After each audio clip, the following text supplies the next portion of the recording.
All right, let's see what we got. What we got? Serious? All right, let's do the serious stuff first, I guess. Go serious, and then we'll go joke mode. Another American citizen has been shot dead by federal agents in Minneapolis. This week starts right now. Backlash in Minnesota after a Border Patrol agent shoots and kills 37-year-old Alex Preddy. The Trump administration is defending the agent's actions. You notice like how it was Border Patrol, right? Like it was BCP, or I'm sorry, Customs and Border Patrol is CBP. But they're not trying to differentiate themselves from ICE, even though it's technically a different department. Like everybody's just saying ICE. Right? Trump, I call on you once again. Remove this force from Minnesota. We'll speak with Senator Amy Klobuchar of Minnesota. The very things that we had been told were impossible or fanciful or unrealistic, they're the ones we're already delivering. After his first weeks on the job, we speak with New York's Mayor Zohran Mamdani. That might be a good interview to watch. Just, I don't know if I want to watch it right now. Do you want it to remain that way? We ask him about his texts with Trump and about ICE in Minneapolis. Do you worry that Donald Trump would try to do something similar here in New York City? And if he does, what do you do about it? We're one-on-one with Mayor Mamdani, a Sunday exclusive. Head-spinning turnaround. Well, we have a concept of a deal. President Trump backs off weeks of threats to take Greenland as Western leaders condemn his approach. Let me be direct. We are in the midst of a rupture, not a transition.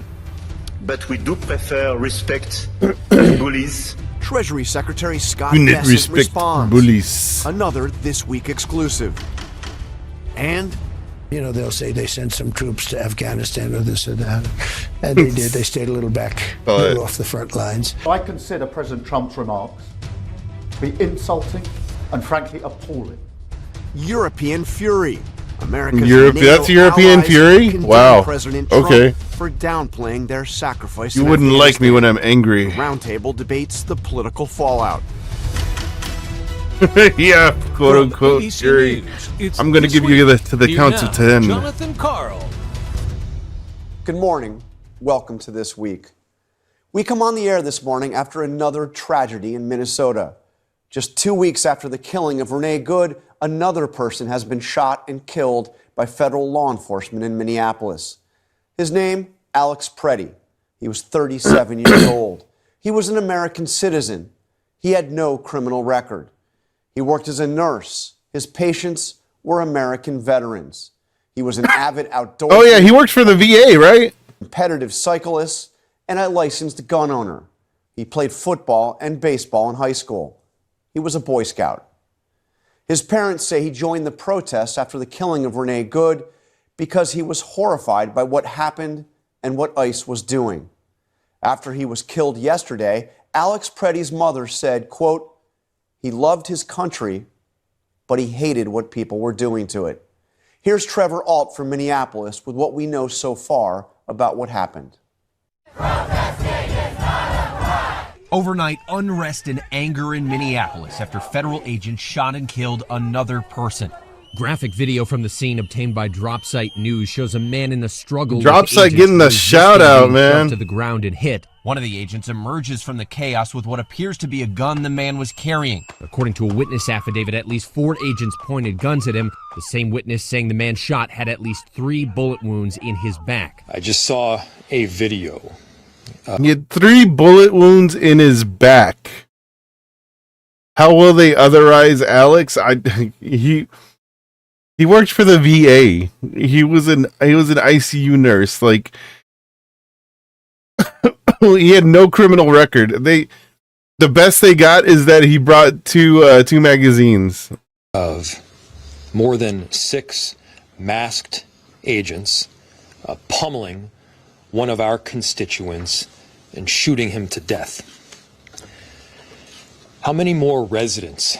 In court filings, one witness says it didn't look like he was trying to resist, just trying to help the woman up. I didn't see him with a gun. They threw him to the ground. 4 or 5 agents had him on the ground, and they just started shooting him.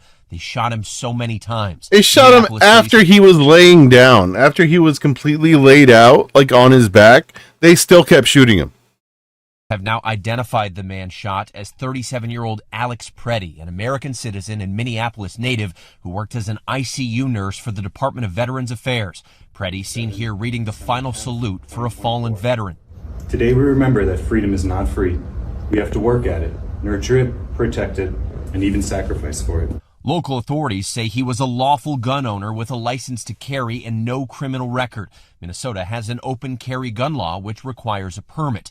Video shows Preddy intervened trying to help a woman the agents had surrounded. He appears to be holding a phone as he is pepper sprayed and wrestled to the ground, which he resists. The video does not appear to show him drawing the gun at any point. Thank God we have video, because according to DHS, these 7 heroic guys took an onslaught of a battalion against them or something. It's nonsense, people. It is nonsense and it's lies. And John, of course, it's been very tense here in Minneapolis with demonstrators out through the night in these sub-zero temperatures, and there is a growing memorial here where the shooting occurred. We also know a temporary order has been issued at the request of local officials banning the Trump administration from destroying any evidence from this shooting. John? Our thanks to Trevor. And yeah, because, you know, the first thing they did with Renee Good was they shipped her truck, like, straight out of state. And, you know, windows open and everything. It's just like, no, like, there was going to be no evidence found from that. Because, you know, the FBI handles, or the feds handle their investigations a little differently. As in, not very well. Yeah, I think I don't know if I want to watch Klobuchar. I think I do want to watch Klobuchar. All right. Amy Klobuchar. Senator Klobuchar, just simply your reaction to what happened yesterday. I think she's on another show this weekend, too. It was simply horrific. This, as you've pointed out, an ICU nurse in the VA hospital in Minneapolis. That has got to be one of the most self-sacrificing jobs that anyone can have. An honorable job. He loved our veterans. He was with them in many times in the closing days of their lives. As his mom described him and Dad, he was a kind-hearted soul. And they've asked us to tell the truth about him. And what we saw of how he died should never happen to an American citizen. He was called by the Trump administration officials a domestic terrorist when all he had in his hand was a cell phone. All he was doing was helping someone, a woman who'd been pushed over into the snow, into the ice. And then there was this scuffle and 6 agents shot him multiple times. And of course there have to be a thorough investigation of all of this.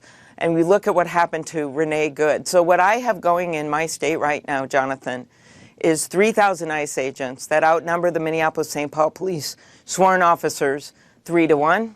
It's more ICE agents and border control than our 10 metro police departments. They are overwhelmed by this federal presence, as are our citizens, grabbing 2-year-olds away from their parents, putting them on planes to Texas, and then my office has to go and get them back, or taking an elder Hmong man in his underwear and then realizing they have the wrong guy. People That was the wrong guy? No way. Fuck.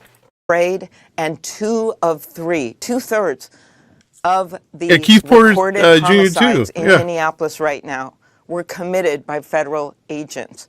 2 of 3. That's what we're dealing with, and that is why my message is simple. There's so many atrocities, This is man. making us not more safe, they're making us less safe, and they need to get out of our state.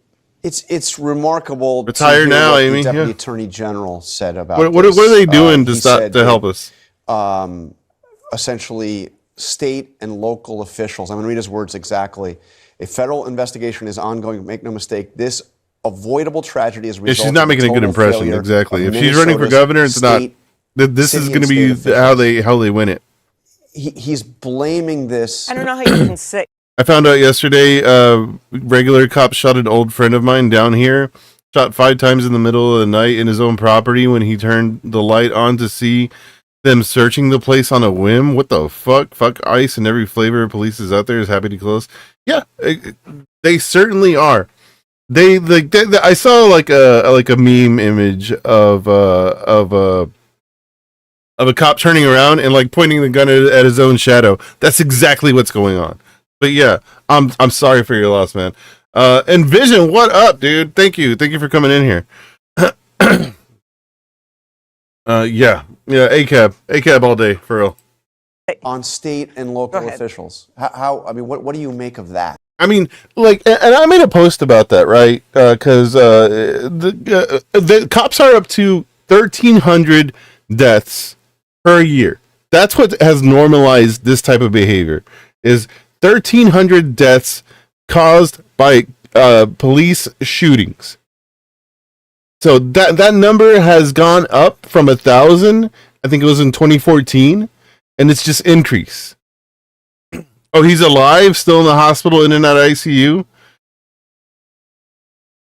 That's crazy, man. They're trying to charge him for it. Yeah, just like everything else, they turn around and they try to charge. You know, this is the same thing that like ICE is doing, right? ICE crashes into people, they crash into people's cars, and they're like, "Oh, they were ramming us." Like, you can't do anything. You know, I have been with these officials. I have seen them. I think you have too, pleading for peace. And somehow 50,000 peaceful protesters in 10 below weather, I was there with them marching, when they were able to march without any problems. And then the next day, a half a dozen ICE and Border Control agents couldn't handle a guy with a cell phone taking video of them and shot him. So I think it's pretty obvious what's going on here. And what needs to happen is they need to leave. So, and we've seen the not hearing a lot of bite from Klobuchar here. Mirror images. I mean, they blocked the EMT for 2 hours while he was calling 911 pleading for help. Domestic terrorist. Now she is saying that this was some IDF shit, man. By Alex. That is some IDF shit. Have you reached out to the secretary? Have you? And if you haven't, I mean, if you get it, what's your message to her? One of these constituents of mine was a poet, and the other was a nurse. They had no criminal records. So I would start with that. And I have reached out to the White House. I've reached out to the Justice Department. I have spoken to high-ranking people in the White House. And I've mostly said to them, you know, they're killing all the non-violent people. They're killing non-violent people. At what point does that change? If your goal was to go after fraud, that's a righteous goal, but that's not what this is. If your goal was to apprehend violent offenders, good, but that's not what you're doing anymore when you're taking 5-year-olds and putting them in your car, or wrestling down citizens. Maybe one is Latino and 2 are white. They pick out the Latino and they say, "Where are you from?" And I think that's like kind of like what's making this different, right? Is like, generally it's poised as, oh, well, the cops killed a violent guy. He was running from the cops and like he robbed a bank and, you know, did whatever. Yeah, be arms surrounded with support. Yeah. I have witnesses. But you know, or like you'll see it like on the like, you know, the breaking news. There's a car chase and this guy just murdered somebody, and everybody's like, yeah, they got to get that guy. He's a murderer. Like now, they're just shooting people that are poets. This, you know, Good was a poet, and then this guy was a nurse. You know, roles that are traditionally like non-violent or that anybody can relate to. And I think that's what people are seeing is these people that are being killed are very relatable. And that's, in my opinion, I think that's why everybody's like, oh, wow, that holy shit, that could be me. When before, you know, it wasn't. They just saw, you know, cops, you know, killed some murderer. Yeah, fine, whatever. You know, it's registering different in the American brain. The guy's yelling, I was born here, throw him in the car, and if we're lucky, they'll let him out of that car a few bucks later because they get a bounty for picking people up. There is a reason that the International Association of Police Chiefs, which is a pretty conservative organization, just came out and said that police, federal, local, must follow the law, and that they also must follow police procedure. Yeah, and police trust is based on how they interact with the community. So I just look at this whole thing, and it's wrong, and it's completely out of control and out of balance, and they need to leave our state. And those police chiefs want a summit, want a meeting with federal law enforcement. Let me ask you about your Republican colleague, Bill Cassidy. He put out a statement, quite stark statement, in reaction to this, saying the events in Minneapolis are incredibly disturbing. The credibility of ICE and DHS are at stake. There must be a full federal and state investigation. The credibility's gone, man. What are you talking about? But my question is not what Bill Cassidy said. It's the silence from your other Republican colleagues. We really haven't heard anything in the wake of this from other Republicans in Congress. Are you hearing from them privately? Do you expect that they feel the way Bill Cassidy feels? We have had a few state legislators now speak out, which I have appreciated, Republican state legislators. And you're right, Bill Cassidy's the only one. I don't understand this because our colleagues privately have said some things to me, that's true. But this is actually an assault on the Constitution, and a lot of them care about this. Assault on the First Amendment with going after people the way they have and the right to assemble. Assault on the Second Amendment. You've had someone actually criticizing Alex for being a lawful gun permit owner, and that's what he was. He had a permit and he owned a gun. You assault on the Fourth Amendment for search and seizure. So they need to speak out because that is one way to get to this. They've been breaking all of these laws, everything, like back to back to back to back. Like there's videos of them just searching through people's cars without any authorization. There's videos of them detaining people for absolutely no reason, just because somebody called them a bad name. But they're not doing that right now, and it just shocks me because we have a bill in front of us. As you know, I am strongly opposed to more funding for ICE. I was strongly opposed when they tripled their budget this summer, $75 billion more. That money could go to local law enforcement. And instead, they loosened all the training requirements down from months to 47 days. They are violating the Fourth Amendment, that they are ramming in people's doors without a judicial warrant. They are refusing to have mandatory body cameras. They have clearly no body cameras that should be removed. What was the other thing that we saw? There was a video yesterday that we watched from Johnny Harris's channel, talking about what ICE is, what's their end game basically, and their end game is basically to kill people without having to be responsible for it. And that's why they wear masks, because they strip the ability to name and shame. You can just go down the list of all the problems with this right now, and I really do appreciate that Senator Cassidy was brave enough to stand up and say something about it when no one else will. And in this point, silence is complicity. All right, Senator Klobuchar, we appreciate your time this morning. Thank you very much, Jonathan. Before Saturday's shooting, I traveled to New York.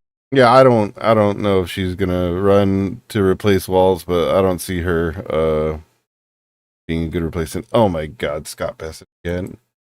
This guy. All right, what do you got? They also had Klobuchar here. Oh, they got Todd Blanche. This Sunday, breaking point. Protests erupt after another fatal shooting by federal agents in Minneapolis. How many more Americans need to die or get badly hurt for this operation to end? We want calm and peace and normalcy back to our lives. They want chaos. This looks like a situation where an individual wanted to do maximum damage and massacre law enforcement. The Trump administration is admitting mistakes have been made, while also blaming local officials for not cooperating with ICE. That was a cool cut, actually. They're going to make mistakes sometimes. ICE is going to be too rough with somebody, or, they're dealing with rough people. They're going to make a mistake sometimes. They're dealing with rough people, poets and nurses. Terribly. We can do a good job of enforcing our immigration laws without the chaos, but it actually requires the cooperation of state and local officials. And joining me now is Deputy Attorney General Todd Blanche. Mr. Blanche, welcome back to Meet the Press. Good morning. Good morning. 5-year-olds and 2-year-olds, yeah. I do want to start by watching one of those videos of the shooting. And again, I do want to warn our viewers, this is disturbing. Take a look.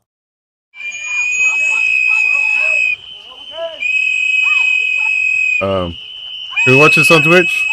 I don't know. Don't look, nobody look.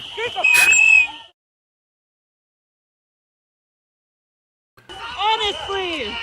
U.S. national TV, where you can see murders, but you can't see you can't see boobies.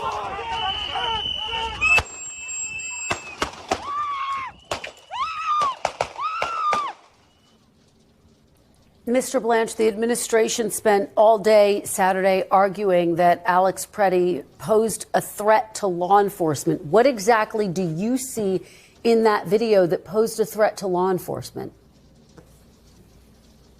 Well, I'll tell you what I don't see, and I don't see protesting happening. They moved his body in a pickup truck? Holy fuck.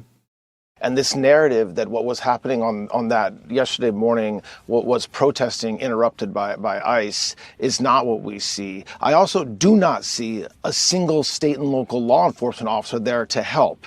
And that should be the narrative that we're talking about, is that what we have is ICE doing isolated operations to get criminals off the street with zero cooperation from the governor, from leadership in Congress, or from the mayor. And so when you see what we just observed, was that peaceful? Is he blaming the actions of his own administration, his own administration's goons? He's blaming the actions of his own administration's goons on the local authorities. Protesting? Of course not. That was a very violent occurrence, because ICE cannot do their job effectively when local law enforcement refuses to help. And that is what is so tragic about what happened yesterday and what's been happening in Minneapolis for the past several weeks, is that ICE is doing all of this work, doing their jobs, and local law enforcement are not being allowed to do a single thing to help. And that is dangerous, as we saw yesterday. Or are they not being Mr. allowed? Blanche, respectfully, there are only 600 police officers in Minneapolis. There are 3,000 ICE agents. Local officials there say it strains credulity to think that they can back up every ICE official. But I want to they're outnumbered 5-1. And what happened yesterday, the specifics of it. What exactly threatened those law enforcement officials? Did at any point Mr. Preddy brandish a gun?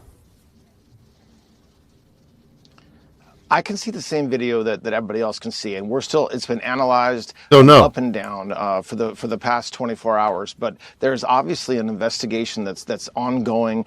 Simple answer, no. Secretary Noem talked about that yesterday, which is what we would expect anytime a tragedy like this occurs. But I disagree with you when you say what was there that looked as if there was a confrontation that was we don't know what happened in the minutes leading up to that to what we just watched. Hold on. We don't. No, same formula every time. Yeah, exactly. Like, I have this video over here. Hold on. Yeah, this one. All right. Hold on. Check this out. They're using the same rhetoric. All of them are using the exact same rhetoric. An individual approached U.S. Border Patrol officers with a 9mm semi-automatic handgun.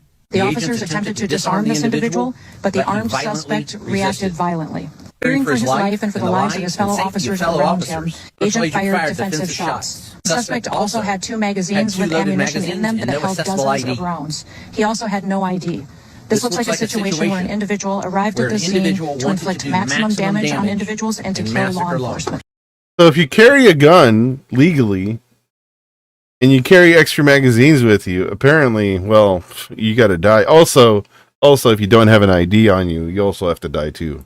They spent their time writing a script to justify the killing of Alex Preddy, then conducting an investigation, then holding the fucking officers accountable that beat the shit out of him and then murdered him in cold blood. They spent their time not checking on his family, not making sure that they were acting in any semblance of good grace.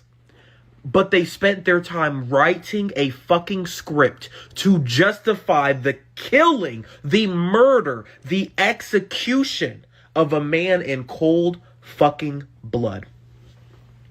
That post hoc bullshit. Yeah, we had to kill him because he didn't have the ID. We didn't check for it until after we killed him. Yeah, it doesn't make sense. The arguments make no sense. They had to make sure that their lies were on the same page, rather than going to collect the facts and operating off of that. Like, what the fuck? You know what this is? This is the classic, if you tell a lie enough times, people will start to believe it. So they need to flood all the channels, they need to flood all the airwaves with the exact same rhetoric. And that's what they're trying to do.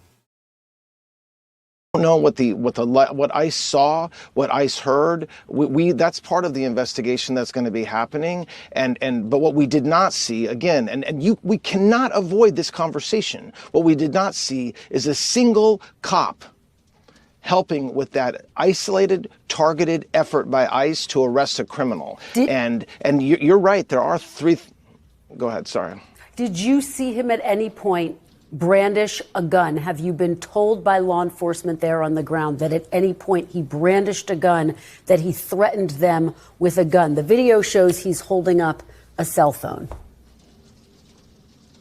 No, you can't see what everything is happening. I mean, yeah, seven jumping one man. You see several ICE officers surrounding him. You see a violent interaction with the man who was shot. And so we don't know. The video, no matter how many times you look at it, no matter how many different angles that we see, there's a lot that we don't see. And that's exactly why you have to have an investigation, which is exactly what DHS is doing and exactly what we would hope that they would do. But you can't tell exactly what happened. It was a very instant violence. These law enforcement, ICE has a very tough job. It is very hard. You can't. They're walking, trying to do their job. We have seven different angles. You can't tell what happened. And there are agitators and rioters everywhere. These men and women are not protesting. They are not peacefully protesting. They are trying to impede and obstruct ICE, and it makes the job that our men and women have to do virtually impossible to do without interactions like that. And yes, yesterday's shooting was a tragedy. And yes, we feel a ton of sympathy for the family and friends of the deceased. But make no mistake about it, this was entirely avoidable. If we had a governor, all of these motherfuckers are going to hell. Yeah, what is a peaceful protest? Minnesota that actually cared about their citizens, this would never have happened because there would be law enforcement on the streets helping ICE. Mr. Blanche, I just want to stay on this, though. Local officials do say Alex Preddy was a lawful gun owner with a permit to carry. The video seems to show at one moment an officer removing a gun in the seconds before Mr. Preddy was shot. Was he disarmed before those shots were fired? He's not going to answer that. I do not know, and nobody else knows either. That's why we're doing an investigation. Plenty of people know. We can see it clear on the video. I heard the same thing you have, that he was lawfully armed, and that's something that's important in this country, and there's nothing wrong. They took his gun and then they murdered him. Lawfully carrying firearms. But whether he was disarmed or whether he pulled the gun on law enforcement, whether law enforcement saw him go that did not happen. What they have to do is they have to protect themselves. They have to protect the video's less than 30 seconds, man. And we'll see what happens. But just make no mistake about it. This was an incredibly split-second decision that had to be made by ICE officers confronting a very complicated, violent situation with not a single local law enforcement officer in sight. Well, Alex Preddy, I mean, he is a member of the public. He's a resident there. I mean, this is an American citizen. He's an ICU nurse at a VA hospital. He appears to be shot some 10 times. There are a group of law enforcement officials who pummel him, who spray tear gas at him, pepper spray. Why shouldn't every American be bothered by what they see in this video, Mr. Blanchard? Are you bothered by what you see in this video? Absolutely. Every American should be bothered. But what should they be bothered by? They should be bothered that ICE is going on an isolated arrest to arrest a criminal, and they have zero support from law enforcement. The narrative here... She haven't even said who the fuck they were going to go arrest. Should they be able to make decisions on their own, Mr. yesterday? Blanche? You're talking about state and local officials, and that is a debate worth having. What, if any, support are they getting? But in that instance, should they be able to make... So what he's trying to argue here is the solution to his argument would be, oh, well, then you obviously need local PD to go with you on each of your hunting missions. And that's what they don't want. They don't want that. Then they wouldn't be able to execute people in the street. On their own. And if they can't, should they not be in that position in the first place? They make decisions all day, every day. There are 3,000 ICE officers in one city. We have tens of thousands of ICE officers all over the country. They make very difficult decisions all day, every day, trying to protect the American people. And what we see all over the country, save a few sanctuary cities like Minneapolis, is we see cooperation and support. And so the reason why we don't see this violence all over the country is because in every single jurisdiction, save a few, like Minneapolis, there is cooperation. You work together with local law enforcement. Police are there to assist with crowd control and rioters and the violent acts that we see happening. And again, this is not a peaceful protest. He was not protesting peacefully. He was interrupting. He had a camera in his hand. Please finish.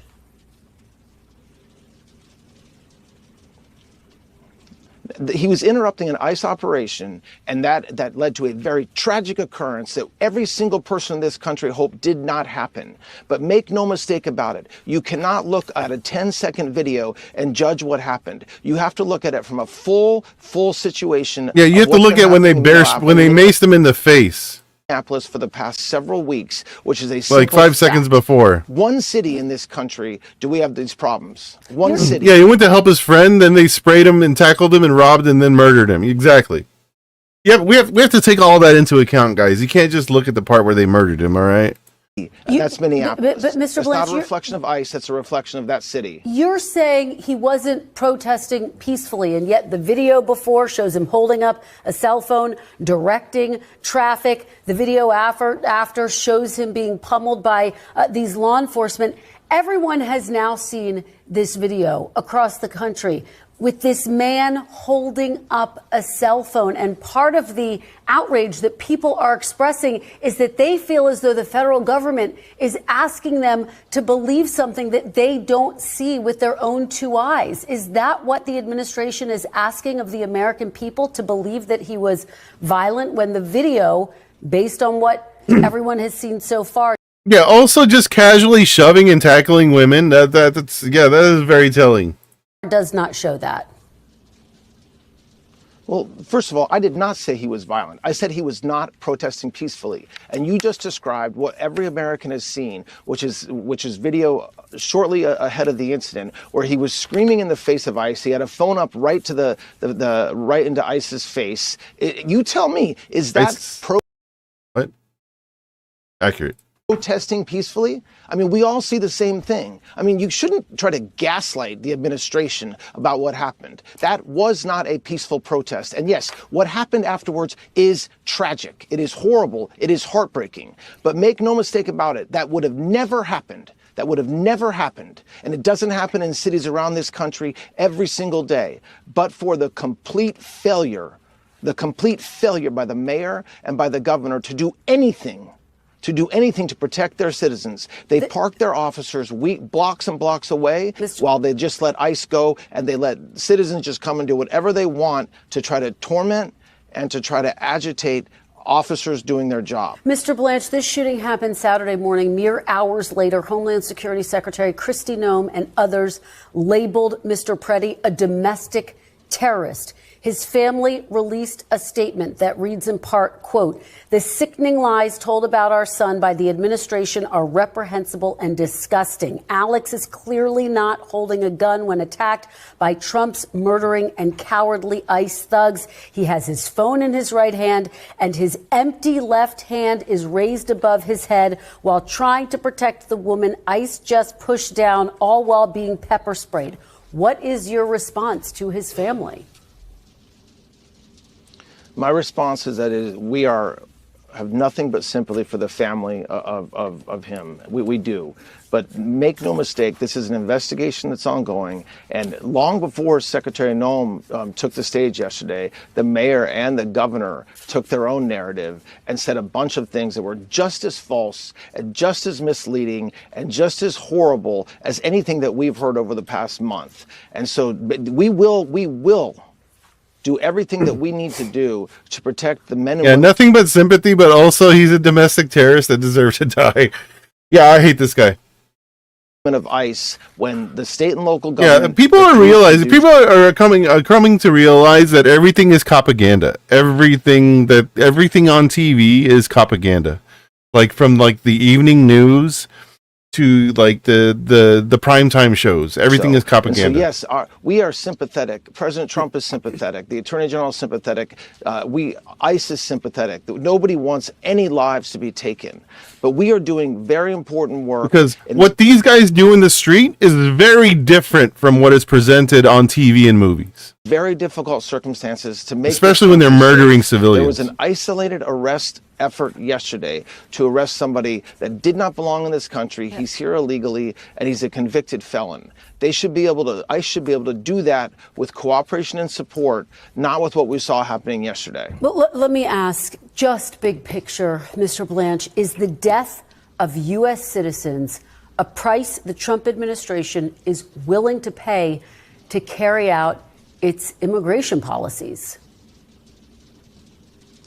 Well, what does that have to do with whether it was a U.S. citizen or not? Any death is wrong. Two of the deaths were U.S. citizens. There's more than that. Two of the people killed were U.S. citizens. President Trump said his goal was to deport the worst of the worst people. My question for you is this part of the collateral damage, something that the administration is willing to accept as a part of its crackdown on people who are here illegally? It shouldn't be. It should not be. And you don't see it anywhere in this country. I mean, I'm very confused about why the conversation is about what you're talking about instead of focusing on. Yeah, Trump admitted he could shoot anyone on Fifth Avenue. In one city, in one place, do we have these problems? We deport 10 times the number of illegal aliens out of Texas than we do out of Minneapolis. Why do we hear nothing out of Texas about any of the same problems? Also, they prefaced this with this speech right here, right? ICE is going to be too rough with somebody, or, they're dealing with rough people. They're going to make a mistake. Sometimes it can happen. We feel terribly. We can do. It can happen. Yeah. Okay. Right. Missing the narrative and missing what we should be talking about. That's the broader back. To keep the operation going as it should go without any support. Yeah, that's some farquad ass shit, for real. The narrative, that has to be what we're talking about. And the fact that the only thing we're talking about is somehow blaming officers, blaming the federal men and that were on the scene that day, and not looking at why it happened, not looking at why it's only in Minneapolis that we see this violence. We are missing the narrative and missing what we should be talking about. That's the broader backdrop debate. But let me talk to you more broadly about the actions of federal agents in Minnesota this week.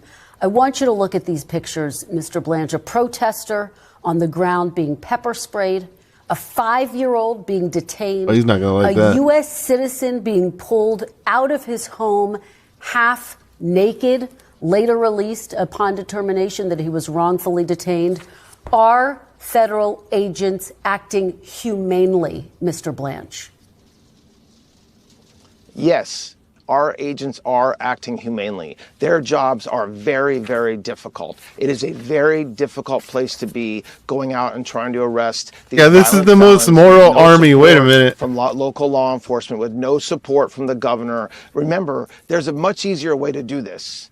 When these violent criminals... I'm waiting for one of them to The mayor. That's what I'm going to wait for now. One of these assholes is going to slip up and be like, "This is the most moral, most moral department that's ever existed," or whatever. Like they're going to use it. They're going to use the line from prison and deport them. They refuse to do that, and so the result of that is that ICE officers have to go out onto the streets and make arrests, and that is tough work. These are very difficult times, and it is something where you see thousands of arrests, and you've identified 2 or 3 things that are pointed to as being wrong or being too aggressive or not being appropriate. That's not fair to the men and women that are doing this every day. Again, there's 600. Yeah, they just say the 14 words straight up. Yeah, compared to 3,000 ICE agents. I do want to shift gears, so I want to ask you quickly about the they always files when you were here. Twitch gave me a, "Are you sure this sounds hateful?" pop up. Wow. They always mention children and country. Like they always mention children and country at the same time. Back in December, you said the Justice Department will comply with the Epstein Files Transparency Act. Quote, you said next week and the week after. DOJ is now 37 days past the statute's December 19th deadline. Less than 1% of the files have been released. So, Mr. Blanche, when will all of the Epstein files be released? The what? Look, we've been working literally 7 days a week to go through all the materials, but there is nothing more important than protecting the victims. And that means that every single page that we're going to release, we have to lay eyes on and make sure that we're redacting all appropriate information. We will not rush that process. We will not risk victim information. Yeah, last year didn't ICE and Border Patrol lose track of a bunch of children and people? Yeah. Information being released. And I would hope that Congress doesn't want us to do that. And I would expect that they expect us to do our job. And so we have over 500 Department of Justice lawyers working on it every day. I expect that we will see the release of the materials soon. So when will it be released? Soon? How soon? Well, listen, there are millions and millions of pages we're looking at, and I'm not gonna create an artificial deadline that I then miss for our men and women that are working on it. But we're working on it very hard, and when we know a date of release, we'll let the public know and let Congress know. But it is soon. It is very soon. We've been working on it now for over a month, reviewing hundreds of thousands of pages over the course of every few days, and we're continuing to do that. All right, Deputy Attorney General Todd Blanche, thank you so much for your time this morning. We really appreciate it. Thank you, Kristen. When we come back, Democratic Senator Amy Klobuchar of Minnesota joins Hey, what's she doing here? Following me everywhere. All right, what else we got? I don't really want to know. Shifty Schiff. I'm gonna skip him. Who are these people? Oh, the police chief. Okay. We're joined now by the city's police chief, Brian O'Hara. Chief, welcome to Face the Nation. Good morning, Margaret. What have you been able to learn about the shooting? Because we did just hear the claims by Secretary Noem and Mr. Bavino and their version of what happened. Do the videos and evidence back up their descriptions? So unfortunately, we don't have any official information from federal law enforcement about what has happened. Even when our officers initially responded to the scene, our watch commander was not given even the most basic information that is typical in a law enforcement involved shooting, just to ensure that there is potentially no other victims. Since then, the Minnesota Bureau of Criminal Apprehension responded to the scene at my request. They were blocked from the scene yesterday, but they have since returned to the scene and are now canvassing for additional witnesses and evidence that may be there. So do I understand you saying that Minnesota has just begun its investigation today? What the hell? There were attempts yesterday to begin the investigation. I do not know what, if anything, was conducted yesterday. I do know that while they were at the scene more than once, they were not permitted to enter before the scene then was contaminated. And for our viewers, Minnesota's a little... So they didn't allow the cops to get in there and investigate and do crime scene investigation. Little bit different. There is this Bureau of Criminal Apprehension. That's the state agency that investigates use of force incidents. They are separate from your police force. But from what you have seen in the public space and heard from federal officials, is there any evidence that you know of that Preddy was assaulting the federal officers as the Border Patrol chief claims? Well, I've seen the videos just as thousands of people around the country have, and the videos speak for themselves. We want to work with local police. Local police, they don't talk to us. The things that are being said. This is an individual that was a city resident. It appears that he was present, exercising his First Amendment rights to record law enforcement activity, and also exercising his Second Amendment rights to lawfully be armed in a public space in the city. So I think very obviously there are serious questions that are being raised. And I think the greater issue is, even if there is an investigation that ultimately proves that at the time of the shooting it was legally justified, I don't think that even matters at this point, because there is so much outrage and concern around what is happening in the city. What do you mean it doesn't matter at this point? You mean the situation on the ground is already, the impression is left? People have had enough. This is the third shooting now in less than 3 weeks. The Minneapolis Police Department went the entire year last year recovering about 900 guns from the street, arresting hundreds and hundreds of violent offenders, and we didn't shoot anyone. And now this is the second American citizen that's been killed. It's the third shooting within 3 weeks. People have been speaking out, saying that this was going to happen again. And I think everyone is kind of waiting for folks on both sides to come together and just figure this thing out. This is not sustainable.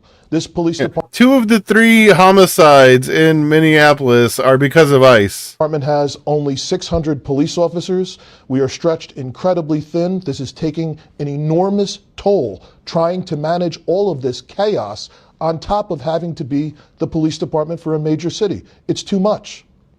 Are you calling on ICE to leave?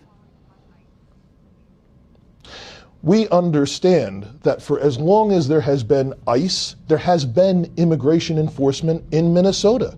The problem is not that enforcement is happening, it's clearly the manner in which these things are happening. These tactics are very obviously not safe, and it is generating a lot of outrage and fear in the community. Let me ask you about what we know, because DHS claims that Preddy had a weapon on him. You said that you implied Preddy was carrying at the time of the incident when you said he was a legal firearm owner with a license to carry. Do you know if the weapon remained concealed, or was it ever brandished? I have seen different experts and people analyzing the video that have made statements about that. I cannot speculate, but I don't have any evidence that I've seen that suggests that the weapon was brandished. Okay, because we checked, the Minnesota gun permit rules allow for concealed carry, and there are no restrictions on carrying in a protest. But the Homeland Security Secretary said that he had 2 cartridges on him in addition to the gun. I don't know of any peaceful protester that shows up with a gun and ammunition rather than a sign. The FBI director said you cannot bring a firearm loaded with multiple magazines to any sort of protest. So that's illegal now, or what? Are they on firm legal ground in Minnesota? You have a Second Amendment right in the United States to possess a firearm. And there are some restrictions around that in Minnesota, and everything that we see that we are aware of shows that he did not violate any of those restrictions. He is not a convicted felon, and he is someone that did have a permit for the handgun to carry it. So did he have magazines full of ammunition at the scene? Because both the President of the United States and the Border Security Chief... And yet I was told all my life that it was Hillary Clinton that wanted to punish us for having guns? ...said that he did, and Bovino directly accused you of not saying that publicly. He said the police chief omitted the fact that the suspect had a gun and magazines full of ammunition. Well, what they are omitting is that they are not sharing any information with us, and that they blocked state law enforcement, which is the agency that conducts the overwhelming majority of police-involved shootings, from the scene. So I don't know how I'm supposed to Then share Joe Biden was gonna information with the public that they are not sharing with us. So you have not seen evidence that there were multiple magazines, but would it even be illegal if that were the case? I don't think there's any relevance. If someone is lawfully exercising their Second Amendment right to carry, the only question would be if they were using the weapon for an unlawful purpose. I want to ask you about some of the things that the... So I can have unlimited ammo? Joe Biden didn't want my guns. He wanted to steal my ice cream and sniff my hair. Joe Biden wanted to steal your meat. He wanted to eat your meat. You gotta get that, greedy meat loving Joe Biden. You gotta hide your steaks from him. The vice president also has said about local authorities. The vice president said that local police have been told to stand down when immigration authorities call 911 asking for help dealing with crowds surrounding them. Were you ever ordered to stand down? Have police been told not to protect ICE? It is deeply disappointing to have anyone question and disparage the hard work of the men and women of the Minneapolis Police Department. There are 600 police officers that are left here after the destruction of the city in 2020, and they are doing an incredible job. City burned to the ground. It was a smoldering hole. Injured, responding to a lot of the chaos that has resulted on the streets. Our officers respond every time there's a threat to someone's life, to public safety, or destruction in the city. And it doesn't matter whether it's because ICE is there or someone from the community is there. We are doing everything that we can to manage this chaos, but there's only 600 cops here, and there's thousands of immigration agents here. Right, nearly 3,000 as we understand it. The vice president and Secretary Noem said Minneapolis is uniquely chaotic, but they also pointed to sanctuary city policies and said that if those policies weren't in place, these are policies that prohibit you from assisting federal immigration operations, that none of this would really be happening. How do you respond to that claim that because of these sanctuary city policies, you are being forced into this position? Well, there's policies and laws that have been the case here for decades, and it's not on the Minneapolis Police Department or local law enforcement to hand folks over that are in jails. The city police do not operate a jail. That's at the county level, and the prisons are at the state level. So we are complying with the law as we have been for many years. And I don't know what else could possibly be asked of this very, snorting. Understaffed. Why does it keep saying snorts? Staffed and overstretched police department. And now you have the National Guard, I understand, assisting you. Is this sustainable now that you have the Guard supporting you? Do you have any idea of how long these protests will last? Yeah, I mean, yesterday we had to do an emergency recall. We asked for mutual aid from the state, county, and all of local law enforcement around the metro. It was very clearly an emergency, and we requested the National Guard. As of this morning, we have released all of mutual aid as well as the National Guard partners, and it's back to just the Minneapolis police responding to calls and trying to protect the city. But this is absolutely not sustainable. Our cops are tired, they are thin-stretched as it is, and we have a job to do trying to keep the people of this city safe. So before this shooting, CBS reported that there were at least 10 people from the Minneapolis U.S. Attorney's Office who had resigned. We know the FBI agent resigned after being told to stop investigating the officer who shot Renee Good. What is local law enforcement experiencing beyond your officers, but in the U.S. Attorney's Office, in your local FBI? I mean, the sad part of this is the incredible work that we have done with all of federal law enforcement over the last few years to get real criminals put away, gang members, people that are shooting folks out here, smuggling fentanyl into this city. We've worked with all of these federal law enforcement agents that live in Minnesota, and it's so It's so upsetting to see so many of them disparaged and so many of them walking away, because it is destroying the foundation of addressing violent crime in Minnesota that's produced incredible results over the last few years.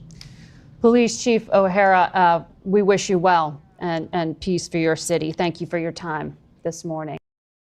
Dude, where's the video of the National Guard bringing out donuts? Did I lose that somewhere? Could have swore I had that. I don't know where it went. But yeah, National Guard's there. They're gonna fix everything, man. I don't know. I don't know where this goes to from here. But yeah, let me see how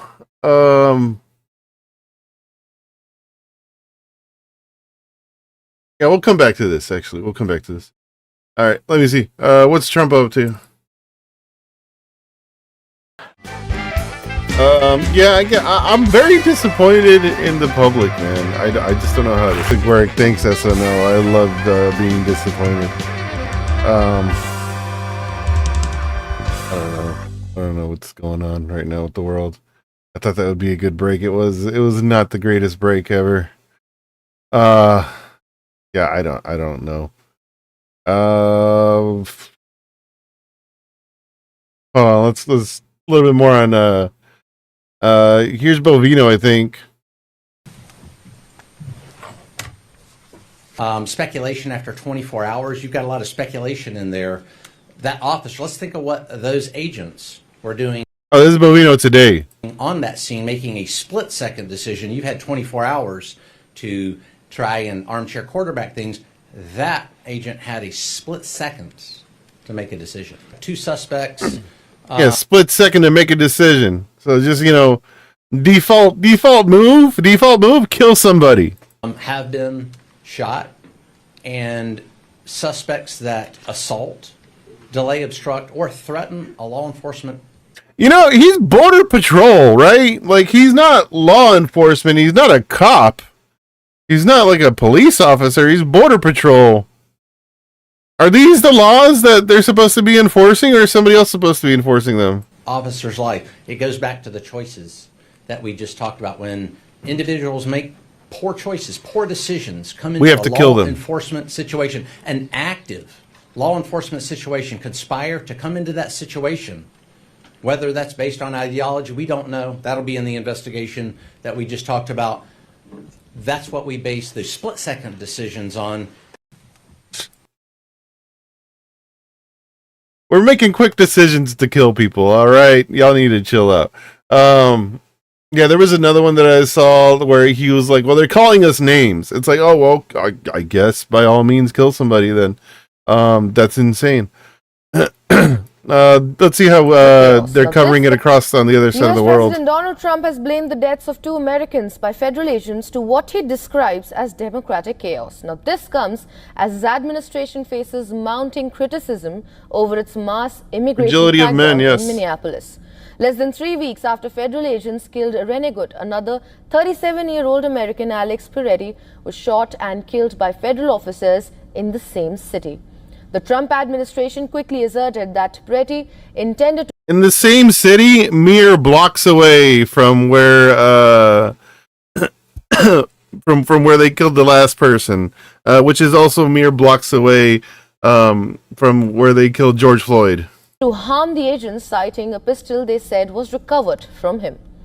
However, video shared widely on social media shows Peretti never drew a weapon, with agents firing around 10 shots at him seconds after he was sprayed in the face with chemical irritant and thrown to the ground. Trump attributed the deaths to Minnesota Democratic elected officials, including Governor Tim Walz. In a post on his Truth Social, he'd claimed Democrat-run cities and states and are refusing to cooperate with ICE, and the 2 deaths in Minneapolis was a result of the Democratic-ensued chaos. Walz, with Minnesota Attorney General Keith Ellison, continued to urge... So that's where the rhetoric's coming from. It's coming from Trump, right?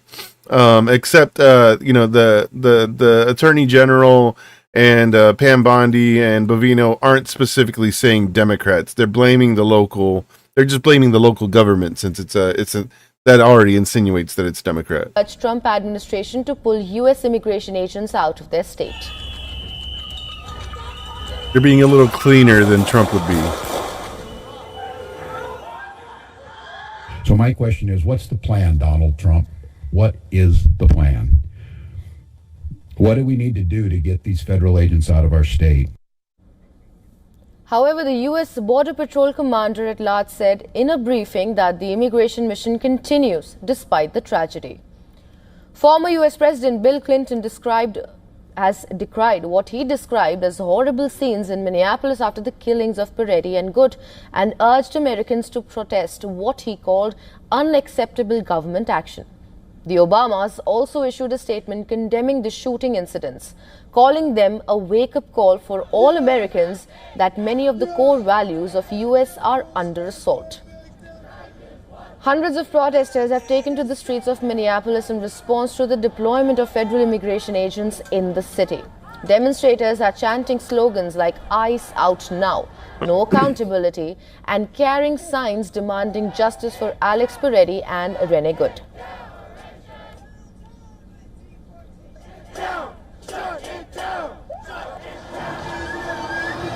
So I want you guys to remember, this is WEON. This is what's being broadcast on the other side of the world. This is the news that they're getting. Our Title 8 about us. mission continues unabated here in Minneapolis, despite yesterday's tragedy that was preventable by folks making better choices, politicians, journalists, and would-be anarchists and rioters.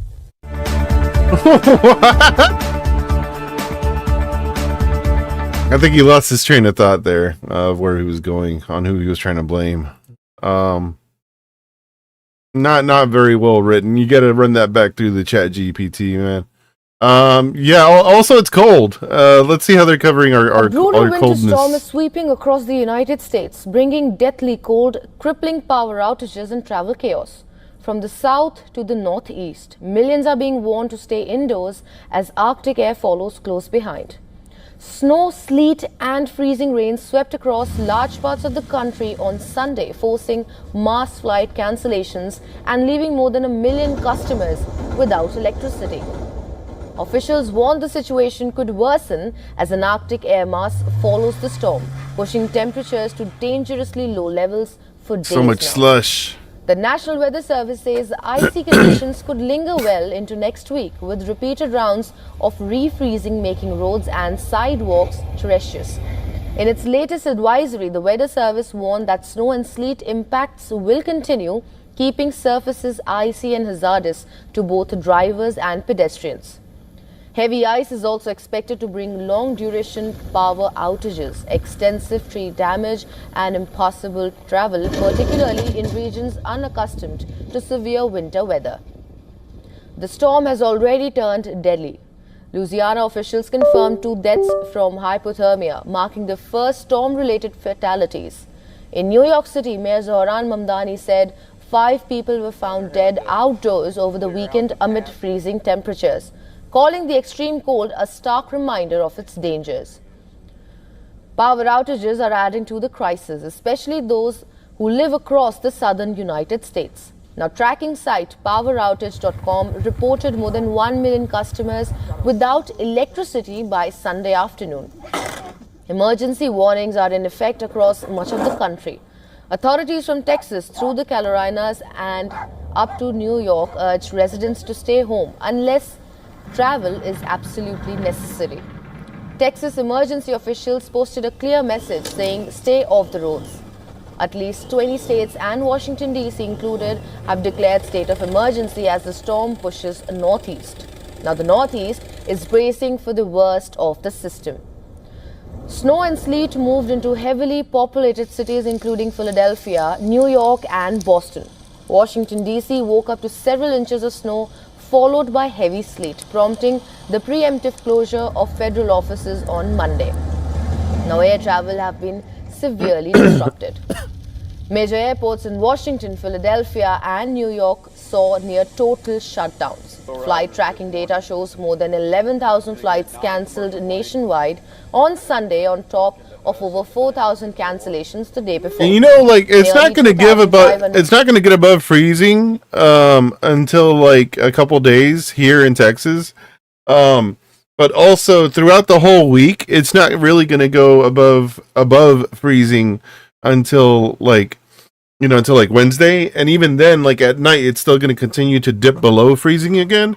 So we're going to have ice everywhere. It's going to melt a little bit during the day, and then it's just going to turn back into ice. Flights scheduled for Monday have already been scrapped. Now, President Donald Trump said North Texas is fucked. The storm closely. Meteorologists say the storm is linked to a disruption in the polar vortex. Forecasters warn the worst may not be over yet. Now, the latest outlook calls for heavy snow from the Ohio Valley into the northeast, with up to 18 inches possible in parts of New England. Much of the southeast and mid-Atlantic can expect rain and freezing rain, while bitter Arctic cold continues to threaten travel, power supplies, and lives across the eastern two-thirds of the nation.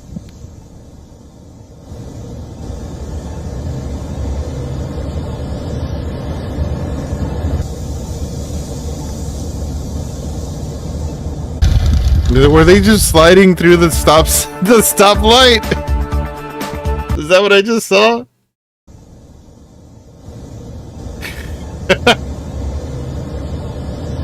Nice. Yeah, we're absolutely cooked. It's 3 degrees, but it feels like -10. Holy shit, dude. All right, I'm sure this is like 90% of like world news tonight is gonna be just oh wait, where's Tony DeCole? Let me find him real quick. There you go.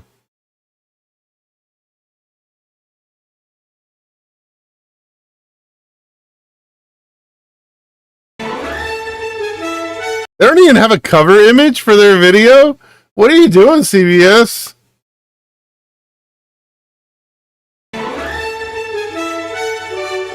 There's a fucking rookie hour around here. Monster winter storm turns deadly. What'd you do with Tony?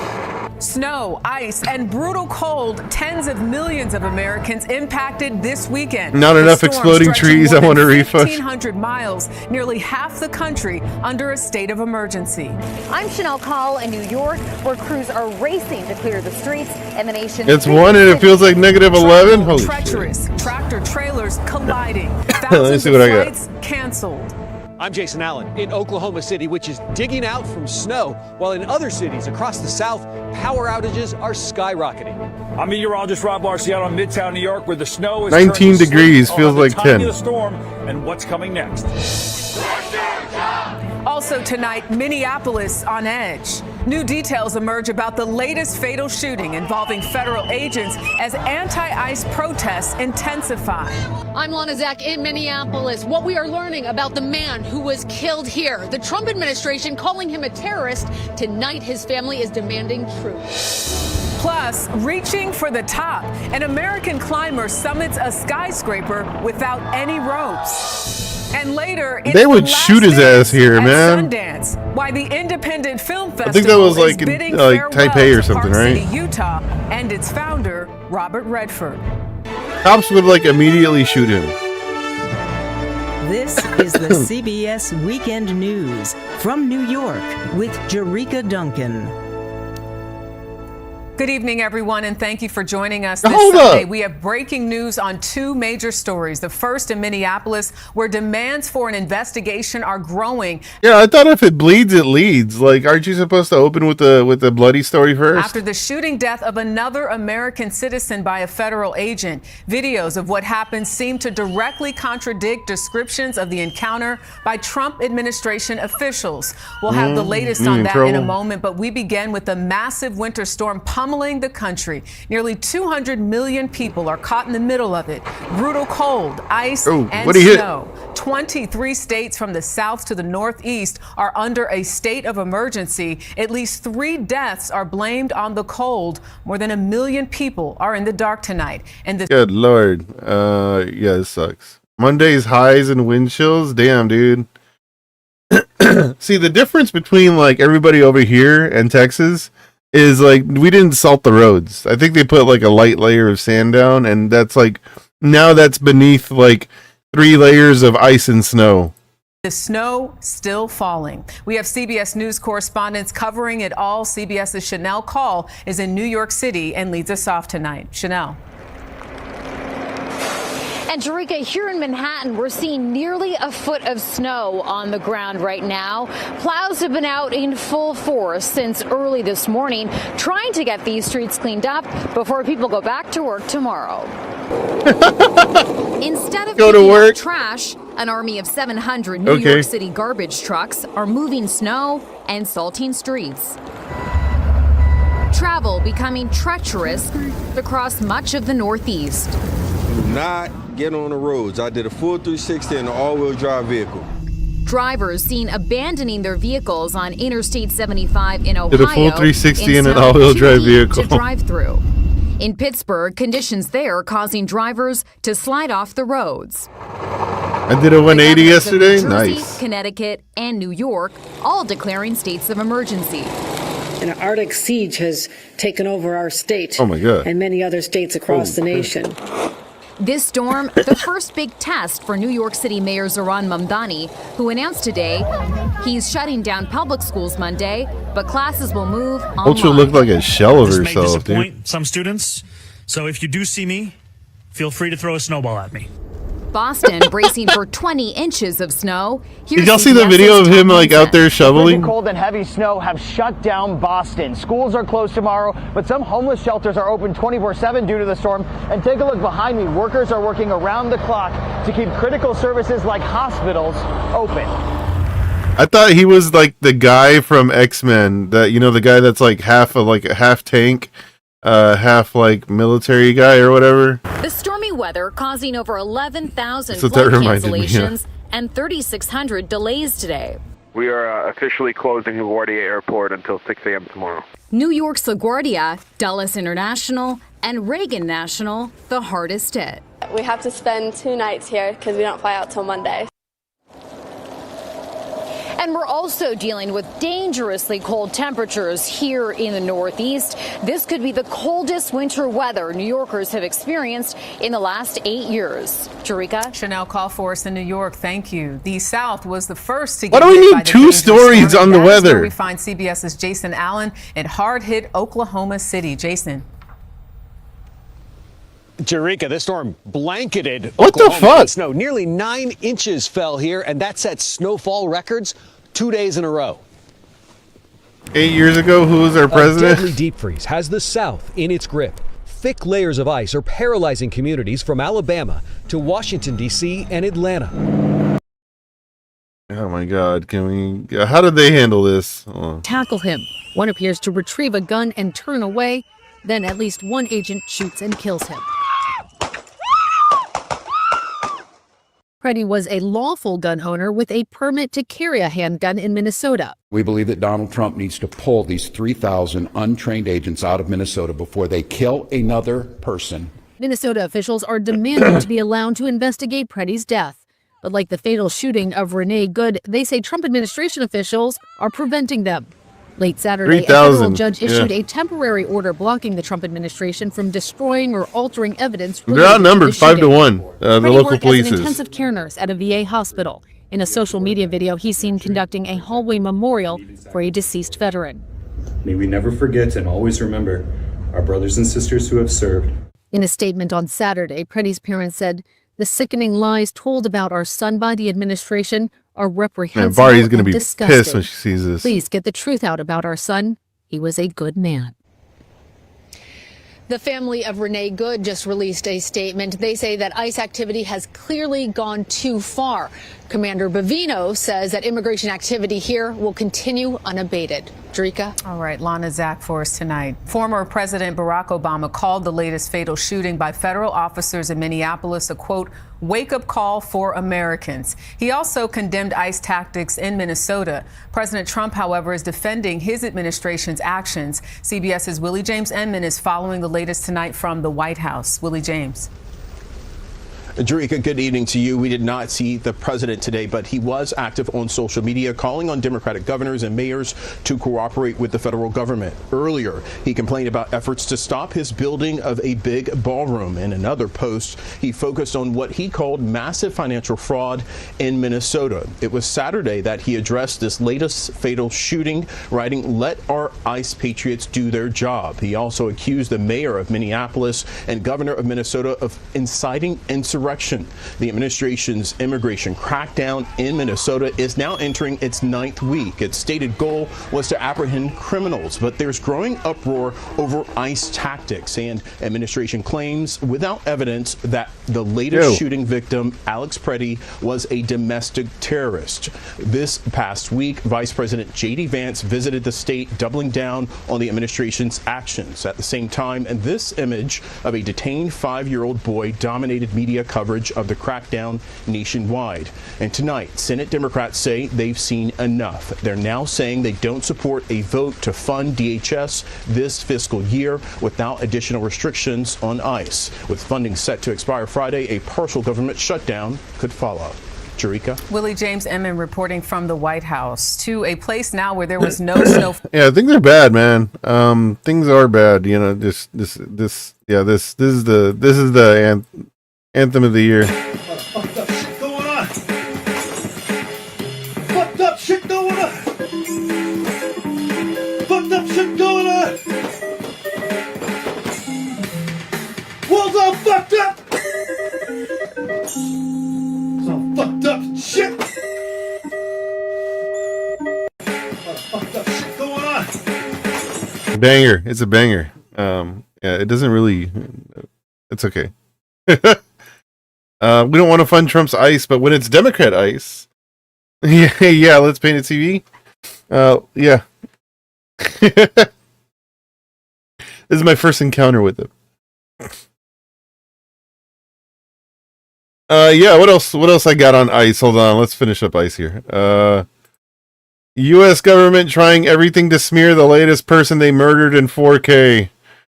Yeah, I love the energy, definitely. Well, he had a picture of a gun on his phone, and that's scary, because guns are used to kill people. I don't know if you knew that. He played a game called Among Us that simulates being a serial killer, so clearly there was some practice going on. He was an assassin. He Got it, was yeah. following an account named Cats Daily, which actually might sound innocent, but really it stands for Communist Anarchist Trans, which means domestic terrorism. Fisher-Price cars can go quite fast if fully I didn't know that's what Cats Daily stood for, honestly. accelerated. He was Might have to go follow that, actually.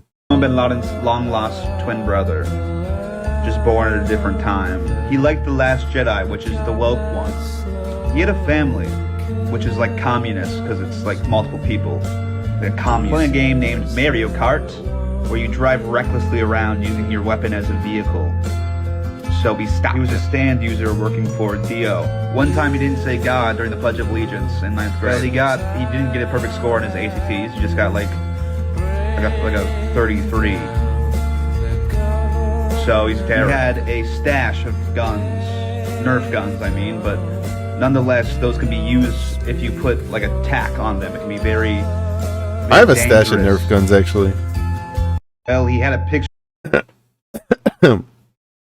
Have a whole cache, if you will. But bro. Hold on. We gotta, yeah. Okay, hold on. No, bro, we didn't just shoot a guy 10 times while he was laying on the ground after we sprayed and tackled him, bro. Oh my god, bro, no, we didn't just, like, arrest a 5-year-old, bro. What are you talking about, dude? Bro, what? No, we didn't just tear gas a baby, bro. Like, bro, no, we didn't just shoot her, like, 3 times in the freaking head for no reason, bro. Like, dude, what was she even doing there, bro? She bumped into him. Come on, use your head, dude. Use your fucking head, bro. It's, like, more complicated than that, dude, bro. He had a gun, bro. Bro, he had a gun. He goes, just scary, bro. He had a gun and a woman with him, bro. That's freaky, bro. Like, all right, for one, he wasn't in handcuffs. Like, let's get that straight. And the dad ran away, bro. Why is he even like freaking running away, dude? What's he scared of, bro? Let's talk about that. Let's talk about that. Okay, bro, there was tear gas and then the baby was there. Like, let's talk about that, bro. I'm sorry, are people actually using these arguments? Like, are these the arguments that people are having online? Why was the baby even there, dude? Like, why was the baby there?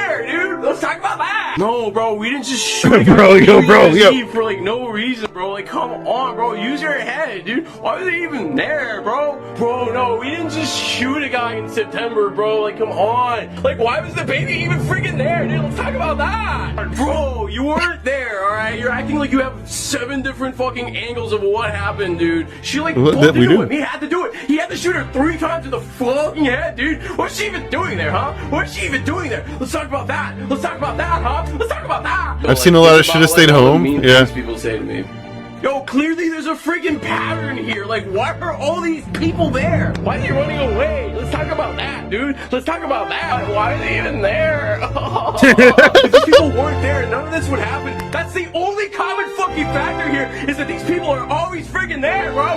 Why don't they just comply? Why don't they just comply, dude? Just fucking comply. It's not that hard, bro. Just comply.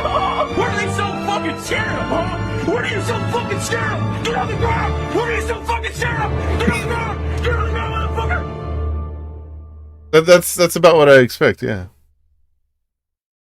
Well done. Nope. Well done. Yeah. All right. Oh, hold on. I haven't heard from Rian in a while. Give it to me. Why is our government acting like this is 1950 and they can just say whatever they want to when we got about 6, 7 different camera angles of what really happened? We saw a man helping a woman across the street and then started protecting another woman from masked men who just pushed her on the curb, and that was grounds for his execution. You know, that's definitely a way I haven't heard a lot of people put it. Is he was helping women, you know, get up, and then masked men assaulted him. An American exercising their Second Amendment right in an open carry state was a death sentence. You can't be, don't tread on me, I gotta use my Second Amendment, and have your breath smell like spit shine leather at the same time. That don't work. Also, when did ICE become detectives? Because they took witnesses and detained them to do what exactly? I also want to say this, stop calling ICE the Gestapo. They're not the Gestapo. The Gestapo didn't wear masks. ICE is a government-sanctioned Ku Klux Klan. They hide their face because they're scared of retaliation and they don't want people knowing who they are while they're out there doing that bullshit in the streets. Oh, also, white American, how you doing? Just want to let you know, even if you are white, American, Second Amendment, Christian, all that shit, they will gun your ass down in the street for protecting your community and showing just a sliver of humanity. So what are y'all gonna do now? Instead of looking to your right and your left and asking the people who's this been happening to since this country started, what are we gonna do? What are y'all gonna do? Because at this point, I don't want to hear about which political side you're on. You either for the people or you for the government. Why is our government acting like Exactly. No lies were told there, man. Yeah, everybody's been hitting this. I was surprised that Moist Critical got in on it.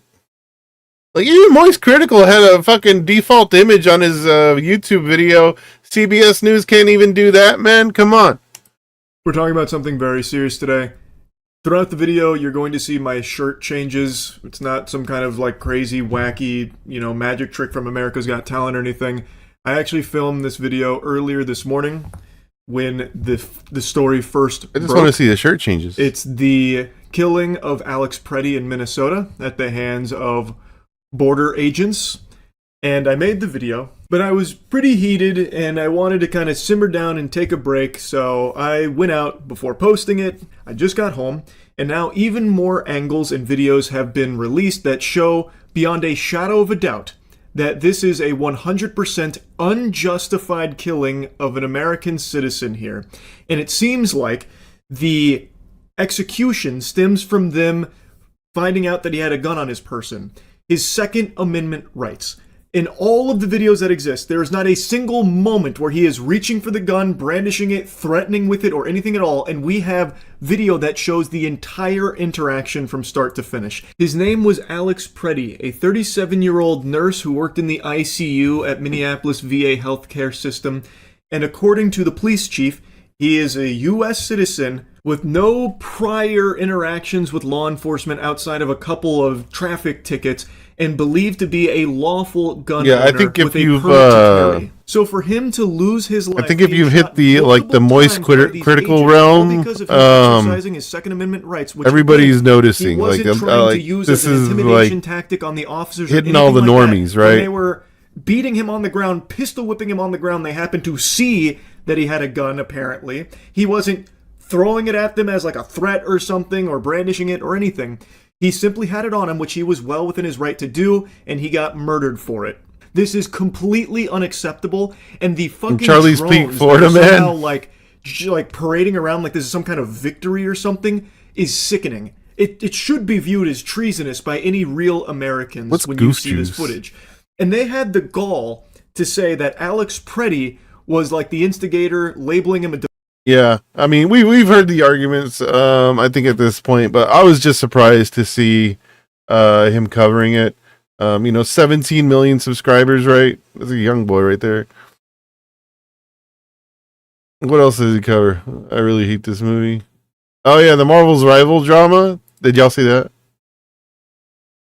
I haven't heard of video game drama this big since the whole Dream Minecraft speedrunning saga. I don't know if y'all care about this. What's happening with the Marvel Rivals $40,000 tournament situation is pretty bizarre. In a nutshell, there was a Marvel Rivals tournament with a $40,000 prize. I've heard of Champion on TikTok. A player by the name of Kingsman who really wanted to take this seriously, making a mention that this money would be very helpful to him as a college student.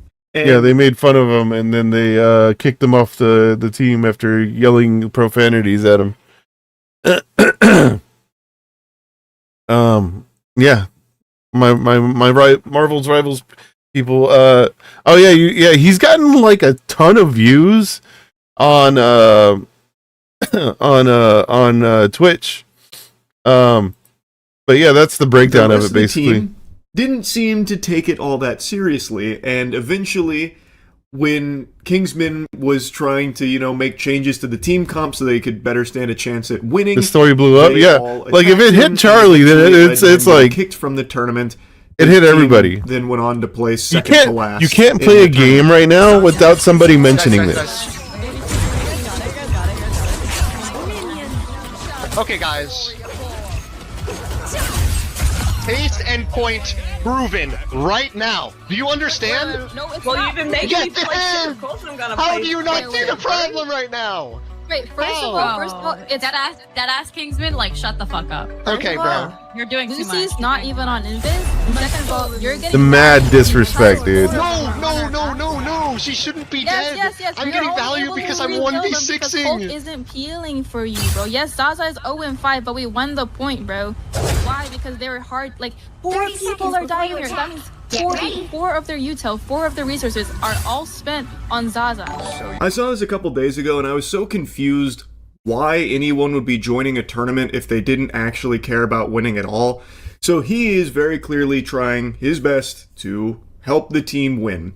And they were talking about like how toxic and annoying and insufferable he was, things like that, which eventually led to him getting kicked and being like disrespectful, that kind of thing. From all the clips I've seen, he never made any like personal attacks against anyone. He was never even like overbearing or like yelling and screaming. The closest he came was in this clip here where he's like, do you understand? Like, yeah, that was the most excited he got. We should make a switch. This isn't working. Our widow is 0-5-0, which is a very fair point and a good suggestion because it clearly wasn't working. They may have won the point, but I think it's a large part because Kingsman put the team on his fucking back here. Like 18-2, he was kind of going Insano style. I don't know why this became such a huge issue for his teammates where they hated him so much for trying to win that they started insulting him after the fact. And that's where... Yeah, who doesn't hate winning? $40,000. Which is one thing that feels like it's kind of trolling and just intentionally throwing the tournament for the sake of vibes, which is weird because, again, just go play quick play or something. Why even bother going into a tournament if the goal isn't to try and win it? He made it clear he wanted to sweat because this would be very important money for him in his situation with college. Now, I also heard that when the tournament was put together, there wasn't an announcement about how much that was the story, basically. Democrats hate winning. That's true. I actually do hate winning. They they raise a lot more money on the years that they do not win, that they're not in office. All right, last story on ICE. This is from the CBC News, from Canada. U.S. Immigration and Customs Enforcement, or ICE, the agency that's been at the heart of Donald Trump's deportation plan, well, they've been on how ICE is using far-right subculture to recruit. Hiring spree. Like, check out this TV ad they've been running. Join the mission to protect America with bonuses up to $50,000 and generous benefits. Apply now. But online, the recruitment campaign uses different language that's familiar to far-right extremists, raising the question, who exactly is ICE trying to recruit? Last summer, the agency was given $8 billion to turbocharge recruitment. The hiring campaign included social media outreach, which caught the attention of experts who study the far right. I would describe it as oddly very familiar as someone who has been looking at the white nationalist and neo-Nazi movement for nearly a decade now. And it's disturbing to see that coming from a government agency. In August, ICE posted this image on Instagram and X. Note the tagline, "Which way, American man?" It's a meme often used by right-wing influencers, and which refers to this book, a 700-page anti-Semitic rant popular with neo-Nazis. Another post, this one from October, has the tagline, "America for Americans," a xenophobic slogan used repeatedly by the Ku Klux Klan. Experts don't think these references are a coincidence, because it keeps happening. Hannah Gase has spent years researching right-wing extremism online. She walked us through the coded language she's been seeing in the ICE recruitment posts, like this one, that uses imagery from the video game Halo. So anti-immigrant groups Destroy the flood? described immigrants coming into this country, particularly non-white immigrants, routinely as a flood. Or this one, posted just after the killing of Renee Good in Minneapolis. What are we looking at? So this phrase, "we'll have our home again," right here, that is a lyric from a song released in 2020 by a white nationalist group called the Pine Tree Riot. Is that also a drone up there? It's affiliated with a white that a nationalist organization in the United States called the Manor Bond. Some organizations like the Proud Boys kind of took up the song as their own. They started singing it at rallies. And the Proud Boys, a far-right group that's listed as a terrorist entity in Canada, have taken notice. On the messaging app Telegram, one chapter reposted that ad. Weird how you don't see the Proud Boys and ICE in the same room at the same time. Next to a picture of Or a maybe you literal do. dog whistle, adding the line, "Message received." It's one of several posts from affiliated accounts encouraging members to apply. ICE says it received more than 220,000 applications in its recruitment drive last year. And some are wondering how many of those applicants were responding to the controversial social media posts. It's unprecedented for a government account that would normally focus on, pretty bland messaging and policy descriptions to be regurgitating white supremacist propaganda. Heidi Barrick is the co-founder of the Global Project Against Hate and Extremism. The most dangerous part about it is that this probably is attracting white supremacists and other racial extremists to perhaps join the ranks of ICE. And that is a very toxic, very dangerous situation if it's happening. ICE has been rushing its new recruits into service, reportedly cutting training time in half. But Barrick says the danger of recruiting with extremist language goes beyond who might get hired. It's the normalization that I find the most frightening. I thought we had all, not just in the United States, but generally come to the position that white supremacy is a dangerous ideology, that neo-Nazism or the Nazi regime are dangerous and shouldn't be part of mainstream society, polite society, period. But apparently not. The Trump administration doesn't seem to think that. So when the most powerful government maybe in the world is mainstreaming white supremacy, we should all be very, very concerned. Social media outreach is only one part of the ICE recruitment strategy. The agency is spending millions, according to the Washington Post, on geotagging technology to target ads at specific demographic groups, like people who attend UFC fights or gun shows. ICE also rolled out TV ads aimed at police officers in sanctuary cities, where illegal immigrants can still receive public services. In sanctuary cities, you're ordered to stand down while dangerous illegals walk free. Join ICE and help us catch the worst of the worst. David, who do you think ICE is trying to attract with its recruitment strategy? David LePan is a former spokesperson for the Department of Homeland Security, which is responsible for ICE. It sends a very clear message about who they're trying to attract.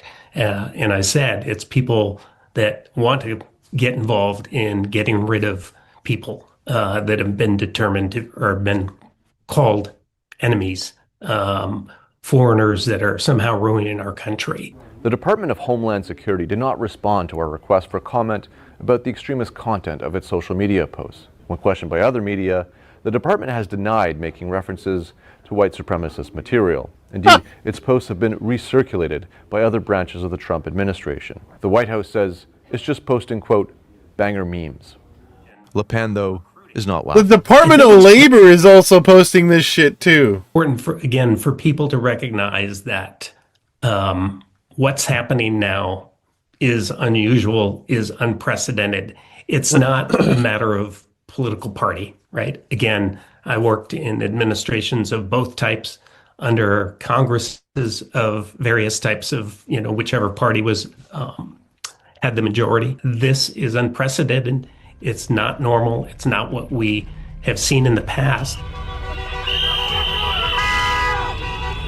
ICE is slated to get $30 billion by the end of the decade to fund its deportation campaign.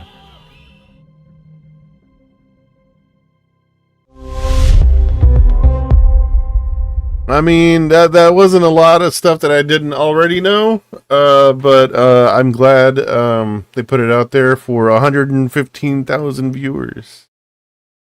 Comments are turned off for some reason. Weird. All right. Coming soon. How long is this? Oh shit. Will the U.S. warships survive an Iran missile barrage? Two ultimatums today collide over the world's most dangerous waters. Tehran has declared that any strike on Supreme Leader Ayatollah Ali Khamenei would amount to all-out war with Iran's entire nation. One side just claimed 10,000-kilometer missiles that could hit half of Europe. The other sends an aircraft carrier strike group. Welcome to the most dangerous stare-down since the Cuban Missile Crisis. Let's decode one of the most dangerous geopolitical flashpoints today.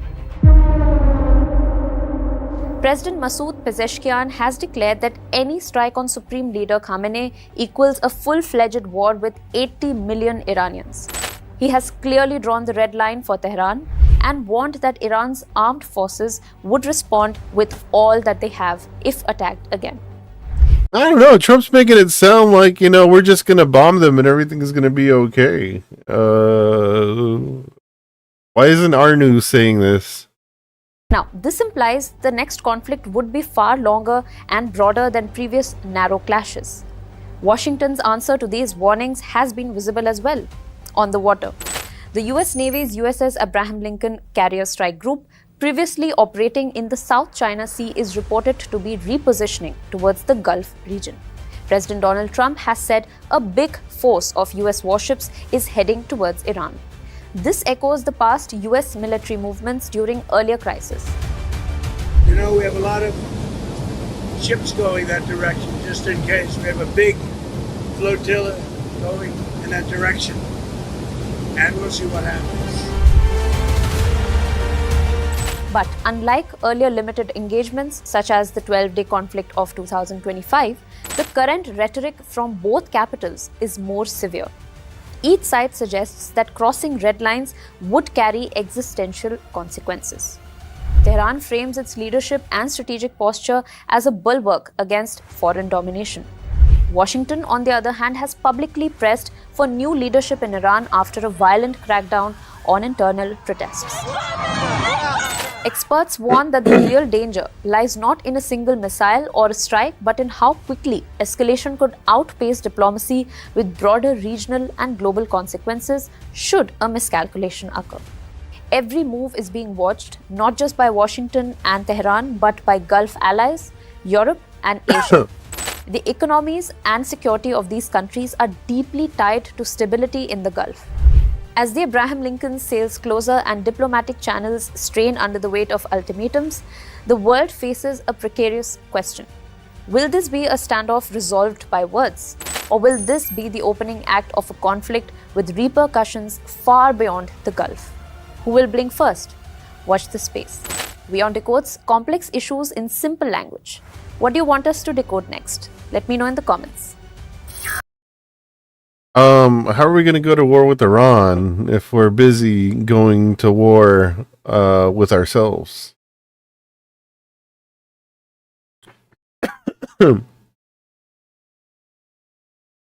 Iran's missiles locked on USA's 1 bajillion what?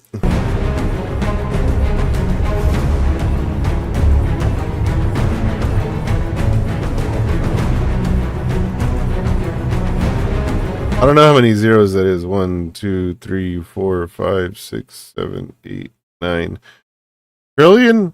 100 trillion?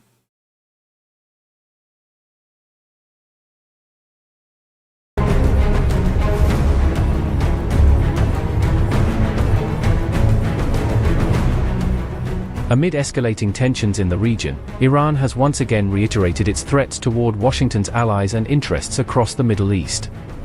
Influential Iranian cleric Akbari issued a stark warning, saying Tehran may target US-linked regional investments if the country faces any form of attack. Akbari claimed that over $1 trillion worth of US-related assets remain within range of Iran's missile capabilities. In a separate development, Iran's top prosecutor, Mohammad Movahedi, denied recent reports that authorities had halted 800 executions connected to anti-government protests. Movahedi dismissed those claims as false, asserting that no official judicial decision had been made to suspend the executions.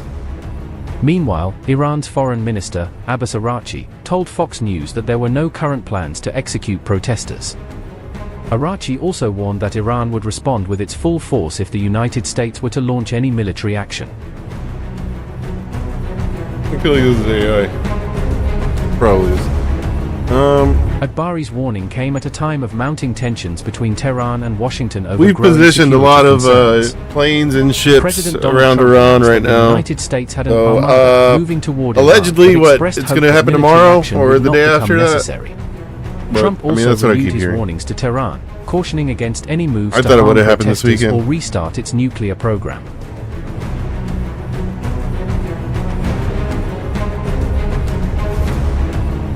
Speculation is growing that Donald Trump is keeping all options open, including the possibility of a military strike against Iran. In anticipation of a potential green light from Trump, reports suggest that the US military buildup across the Middle East is steadily intensifying. American naval assets, air defense systems, refueling tankers, and ground equipment have been moving quietly into strategic positions throughout the region. At present, the United States maintains around 30,000 troops, 6 warships, and multiple aircraft stationed across the Middle East. I thought it was 50,000. According to reports, the Pentagon has also ordered the we would need 10 times that if we wanted to USS invade Iran. To the Middle Eastern theater. That has been the estimate. However, Fox News notes that the Lincoln has not yet arrived within the U.S. Central Command's designated area of responsibility. This is from yesterday. Apparently it arrived today, this afternoon. It's positioned in the Persian Sea, though. Like, so that means that they're trying to protect the Qatari base, right? That was hit last time by Iran. That allegedly we shot down all the hypersonics that they fired off in that direction. But you know, we never really find out. We're living through an age of job anxiety. Every week there's a new headline warning that artificial intelligence is nobody coming wants to for our work anymore. livelihoods. We're told it could reshape everything from office jobs to creative work, and even professions that once seemed untouchable. And that fear isn't irrational. Big technological shifts have always reshaped labour markets. But while we're fixated on jobs that might disappear someday, something far more concrete is already happening. Countries around the developed world are quietly running out of teachers and doctors. These are some of the most stable jobs in the economy. They don't vanish in recessions, and societies quite literally cannot function without them. Yet, across the OECD, the teaching workforce is ageing fast, just as fewer people are coming in behind them. Shortages have existed in education for a long time, but they were usually manageable. Lately, they haven't been. According to UNESCO, maintaining today's education systems alone will require millions of new teachers by 2030. In healthcare, the picture is even starker. The World Health Organization warns of a global shortfall of around 11 million health workers by 2030, driven by aging populations and medical staff retiring faster than they're being replaced. Everyone agrees this is a problem, and in practice, many developed countries have already leaned on the same solution. Instead of training more teachers and doctors, they've increasingly relied on immigration to keep schools and hospitals running. At first glance, that seems like a win-win. But this fix only works for as long as people stay, and increasingly, they don't. So, as always, we've got some important questions to answer. Why are essential workers disappearing in the first place? Why can't migration continue to be the solution for this issue? And what happens if this shortage becomes permanent? When making these videos, I go down a lot of rabbit holes online, and it can be easy to forget that not all websites are safe. Most are trying to take your information and sell it to the big tech companies for their gain. Like an ad. That's why I use Surfshark. It's a VPN, a virtual private network to check out to get 4 extra months of Surfshark VPN. On paper, becoming a teacher or a doctor still looks like one of the safest bets you can make. Teachers tend to have stable contracts, predictable career paths, and regular hours, with pay that often catches up to or exceeds the national average wage over the course of a career. In the UK, for example, a qualified teacher's salary starts at about £32,916 a year, but can rise to around £51,000 or more with experience, with even higher scales in London. By contrast, the median full-time UK worker earns roughly £39,000 a year before tax. In other advanced economies, the pattern is similar. Across the OECD, teachers earn statutory salaries that cluster around $56,000 to $64,000 US, depending on the country and the education level they teach. That puts teacher pay around or slightly above the OECD's average annual wage, which sits at roughly $61,000 US. Doctors go even further. By the time they are fully qualified, physicians earn more than the average worker, with strong job security, global demand, and skills that remain extremely difficult to automate. In the US, the average doctor earns roughly $230,000 a year, with primary care physicians earning less and specialists earning significantly more. Meanwhile, the average US worker earns around $69,000 annually. The same pattern holds across other high-income countries, even if the absolute numbers are lower. According to the OECD, general practitioners typically earn 2 times the average national wage, while medical specialists often earn 2.5 times the average, depending on the country. Schools and hospitals are built on the assumption that teachers and doctors will always be there. Yet across rich countries, that assumption is on a collision course with reality.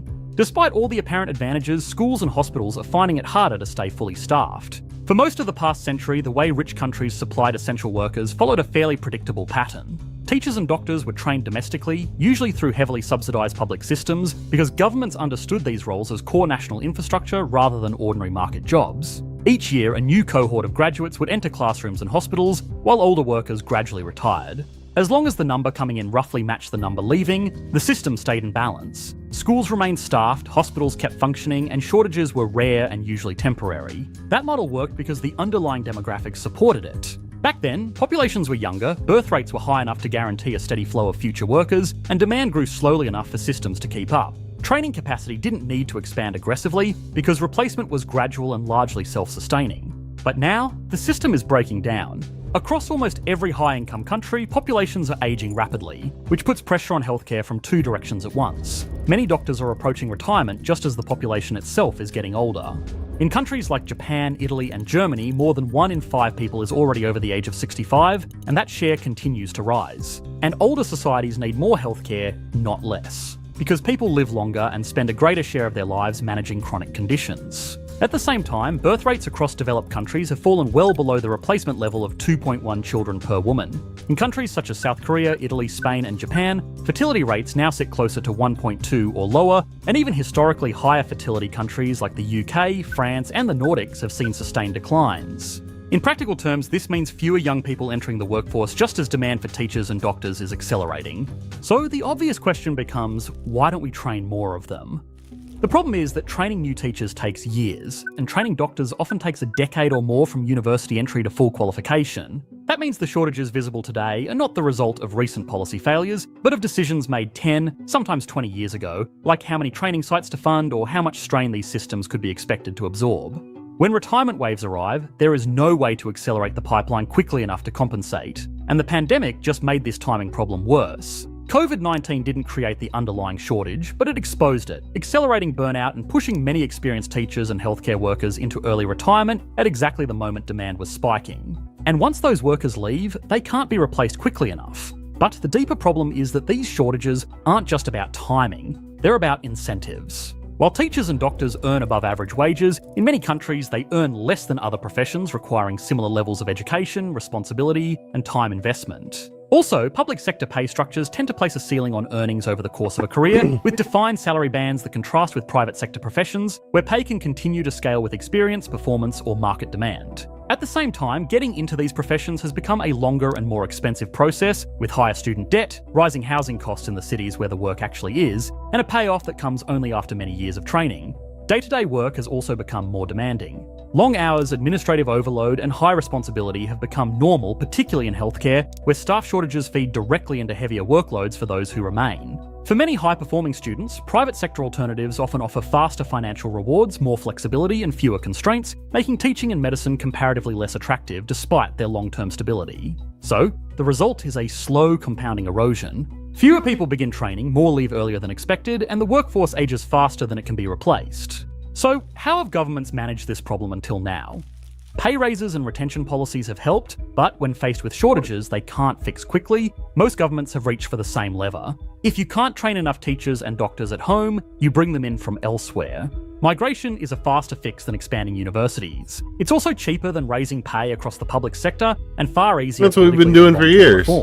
So governments redesigned their visa systems to compete for essential workers. Doctors and nurses were fast-tracked with processing times shortened compared with standard skilled visas.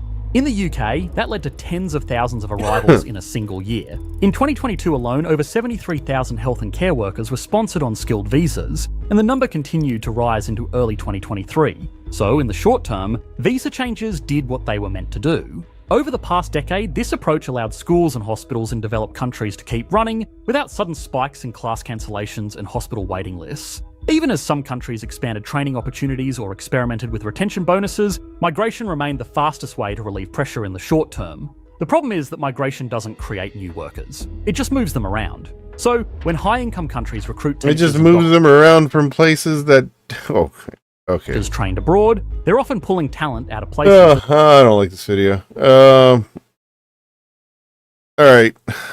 Yeah, this shit sucks. Anyways, I think that's all I got for now. Let me see this. My idiocracy won't die. How long is this? Politics. Oh my god, this is long as hell.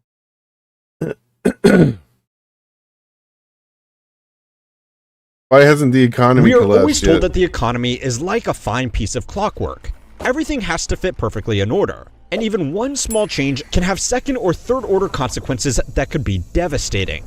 Like that time a small tweak of banking regulations directly led to the biggest economic downturn we have seen since the Great Depression, or that random day a small adjustment in a foreign currency wiped trillions of dollars off the market. These were obviously important disruptions to a delicate system, but at the same time, in just the last 12 months, we have announced sweeping tariffs and then canceled them again, then announced and then canceled them again, announced and then implemented before canceling them again, implemented them again, then raised them, then lowered them, then organized special deals for certain companies and countries, and then canceled those deals, and then took the issue to court, resulting in us potentially having to pay back all of those tariffs. And now we are implementing them again on countries that don't want to give us Greenland, and oh yeah, We have threatened our most significant allies and largest trading partners, threatened the chairman of the Fed, threatened individual companies, threatened the basic fundamentals of consumer finance, while also re-implementing debt repayments that people had been pretending to ignore, all at the same time that we shook up healthcare, fired tens of thousands of government workers, and then hired most of them back, and then fired some of them again, and then closed the department that was doing the firing in the first place, while we still accumulated new debt at a record rate because one of the most sweeping tax changes in It's been such a long year. It has we been saw the single longest government shutdown in American history, such a significantly long changed 1 year. both documented and undocumented immigration in the labor market, and this isn't even to mention the nerdier stuff happening behind the scenes in banking, like the Basel III endgame standstill, which means that banks really don't know how much money they are supposed to have. None of this is even meant to be some kind of partisan attack either. Some of these things, like student loans, eventually needed to be dealt with. But no matter what side of the fence you personally sit on, it should be pretty clear that things are very turbulent right now. If the economy is supposed to run like a fine Swiss watch, then we have been adjusting it with a jackhammer. But yet, it's still going. Over the same time, Why? the economy still grew, unemployment remained relatively low, Line go incomes up, went why? and the market, which is supposed to hate instability, is hovering around all-time highs. Now, yes, of course, there is a lot of nuance to these metrics and measures that gloss over some real problems. But that's actually exactly the point. There have been plenty of far less compromised economies that have folded under less pressure. With the sheer volume and severity of shakeups that have been hitting us, it does raise the logical question: why hasn't the economy collapsed yet? 25% Or has it, on and we just Canada didn't and notice? Mexico, and a 10% tariff on China. President Trump now pausing tariffs on both Canada and Mexico. Now there's a threat possibly of 100% tariffs on China. Gold made a decisive comeback. Central banks increased gold's share of reserves by 12 percentage points, pushing it to 28%. Shoppers in the United States are stocking up on imported goods, hoping to save money. 96% of the tariff burden borne by Americans. He's been wrong. That's why I call him too late. He's too late. Okay, so the first thing you are probably thinking is the same thing we have covered extensively on this channel over the last year. AI spending is just making the big numbers look good. Yes, there are real structural issues in the economy, but the mountains of cash that tech companies are spending on AI infrastructure development has done a landlord special and painted over all of those cracks. Things are still rotting away out of sight, but on the surface, everything looks good enough. According to the Bureau of Labor Statistics, our GDP was growing at a rate of 4.3% when annualized in Q3 of 2025. We don't have the figures yet for Q4, but without some kind of major surprise dragging the entire year down, these numbers look really good. But well, yeah. The trillions of dollars going towards data center construction and computer chips are now contributing more to this growth than consumer spending. Not a great sign in the biggest consumer market in the world, but you probably already knew this. What might be surprising though is that according to the BLS themselves, overall investment in the economy actually decreased ever so slightly in the third quarter, bringing down the net growth figure overall. So how is it possible that investment is single-handedly keeping the economy alive while also being practically insignificant in the overall economy? Well, because this is a net figure. AI spending alone would contribute about 2.5%, but that spending is being completely offset by companies slowly selling down their own inventory. When a business or person buys inventory or some kind of other produced asset, it gets counted as a positive investment, but when they sell it, it's subtracted from that same category. This is how statisticians avoid counting the same thing twice if, for example, a machine shop made a part in one quarter, kept it in storage for a little while, and then sold that part to a customer in the next quarter. Only one part has actually been produced, so only the final price should be counted. What businesses have overwhelmingly been doing over the last year is selling off stuff they filled their warehouses with before all of the tariff shenanigans really got started. A decline in inventory has almost perfectly offset an increase in spending done by AI. So if that spending suddenly stopped, then things would suddenly look a lot worse than they do right now. However, that's still not the whole story. We will get to consumer spending soon enough. But before that, government spending and our own balance of trade also, almost inexplicably, look really good too. Government spending is up because the net impact of Doge cuts was effectively negligible, and we are also spending more on the military, so that's simple enough. But trade deserves some special attention because the numbers alone are a bit unintuitive. A reduction in imports is actually good for GDP, and according to the data, we are simultaneously exporting more and importing less at the same time. Which raises the uncomfortable question. Are the tariffs actually working? Well, spoiler alert, no. But it's time to learn how money works to find out why these positive figures might actually be far more dangerous than we realize. This week's video is sponsored by Monarch Money. Monarch Money is a private ad-free personal finance platform that brings all your accounts into one clean dashboard. It automatically tracks. Fantastic, thank you. Okay, so yes, we are importing less stuff into America right now because tariffs have disrupted business spending and because those same businesses loaded up on stock at the beginning of the year and are just burning through their supplies. It's not exactly the success story of everybody suddenly deciding to buy American after a tariff got slapped on the imported alternatives because, well, often there is no American alternative. So that's not great, but at least we are exporting more stuff, right? Well, exports have indeed increased, which sounds shocking considering that we have really been testing our trade relationships. But it becomes a little less shocking when you realize what we have been exporting. The fastest growing category by far is precious metals. From October 2024 to October 2025, total exports grew by $26 billion after accounting for inflation. Of that number, $14 billion was just from increased gold exports, a 517% increase from the year before. Now, partially this was because each ounce of gold we sold was worth a lot more, but that price appreciation was largely thanks to everybody trying to diversify away from the US dollar to a reserve asset, so I don't exactly know if we could call that a win. Even adjusting for the price, we have still just exported more gold in total to wealth safe havens like Switzerland and London. On top of this, an additional $4 billion in export growth was from increased silver exports representing year-on-year growth of 2,800%. Meaning that out of a $26 billion increase in exports, $18 billion is just because we are selling more silver and gold, and the remaining $8 billion has largely come from military and energy exports. Oh my god. So yeah, our balance of trade looks good because everybody is too scared to stock up on inventory and we are selling off our precious metals. By the numbers alone, our economy looks healthy. But this is kind of like saying that you have improved your household's financial position because you have been living off your supply of canned beans, and you sold your car, and your kidney. For now, the cash flow looks great, but you can't really keep doing that forever. Now, maybe it's a bit hyperbolic to call this a going out of business sale, but other countries trying to pull fungible stores of wealth out of America as quickly as possible is generally not a great sign. But it gets worse. Strong growth in consumer spending is generally a good sign that things aren't going too badly, because normally people don't spend more money unless they are making more money, or are confident that they can stretch their budgets a little bit more. From the data, we can see that even with all of the funny business going on in these four other categories, consumer spending still makes up a majority of the net contributions towards GDP growth. But there are some other caveats. The first is, well, yep, you guessed it. You are probably sick of hearing me say it by now. But a record amount of that spending is being done by just the wealthiest households, meaning that this growth isn't necessarily a sign that top 10% are, oh my god, doing 50% of the spending.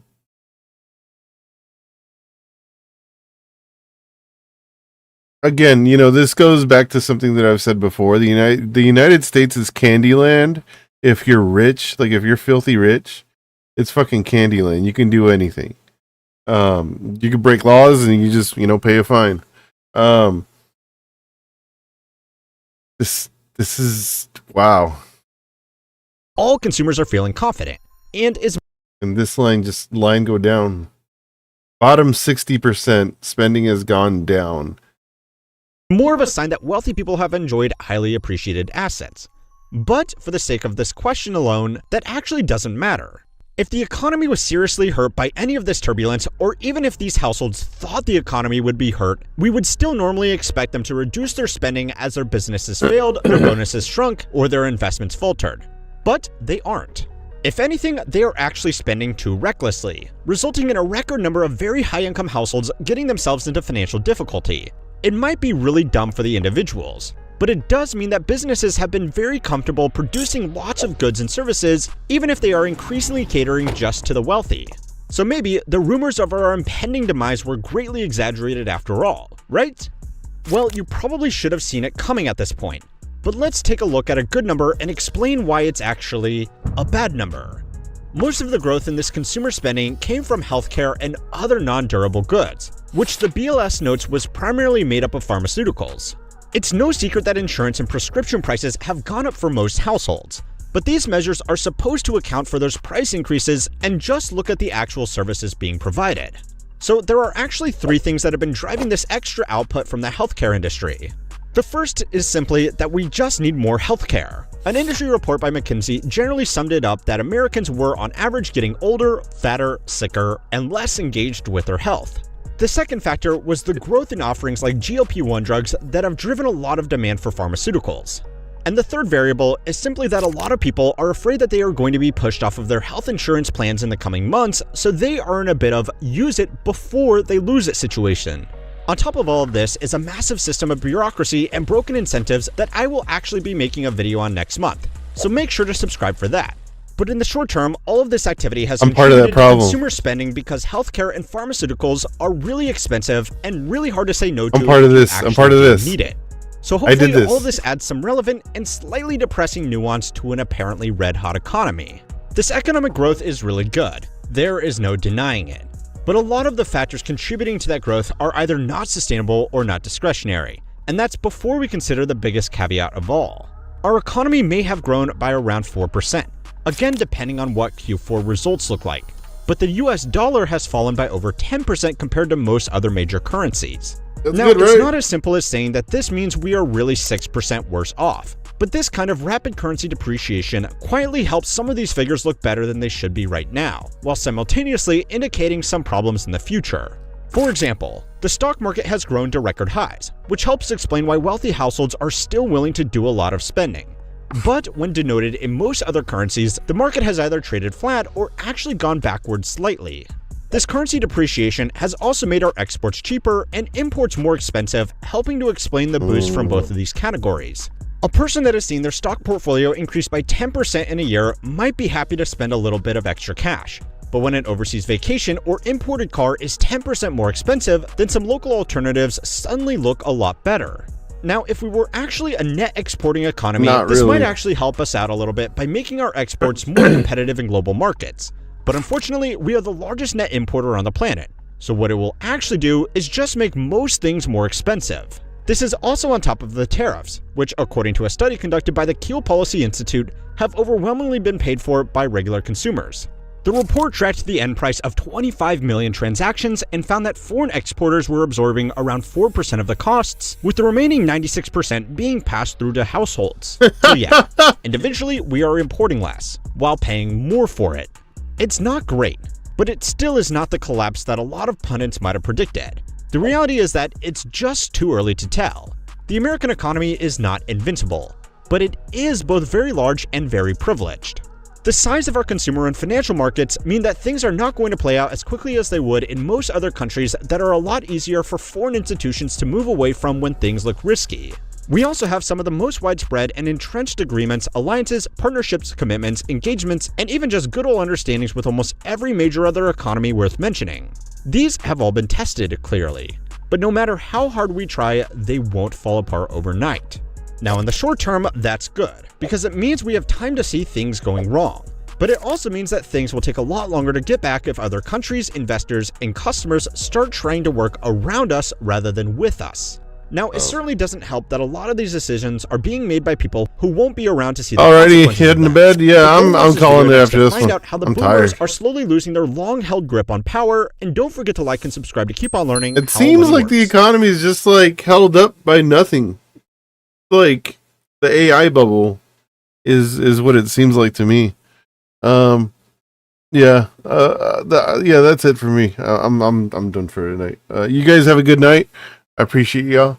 Try to do it again sometime during the week. If I'm not too busy. So, all right, guys. Everybody have a good night, and I'll see you then.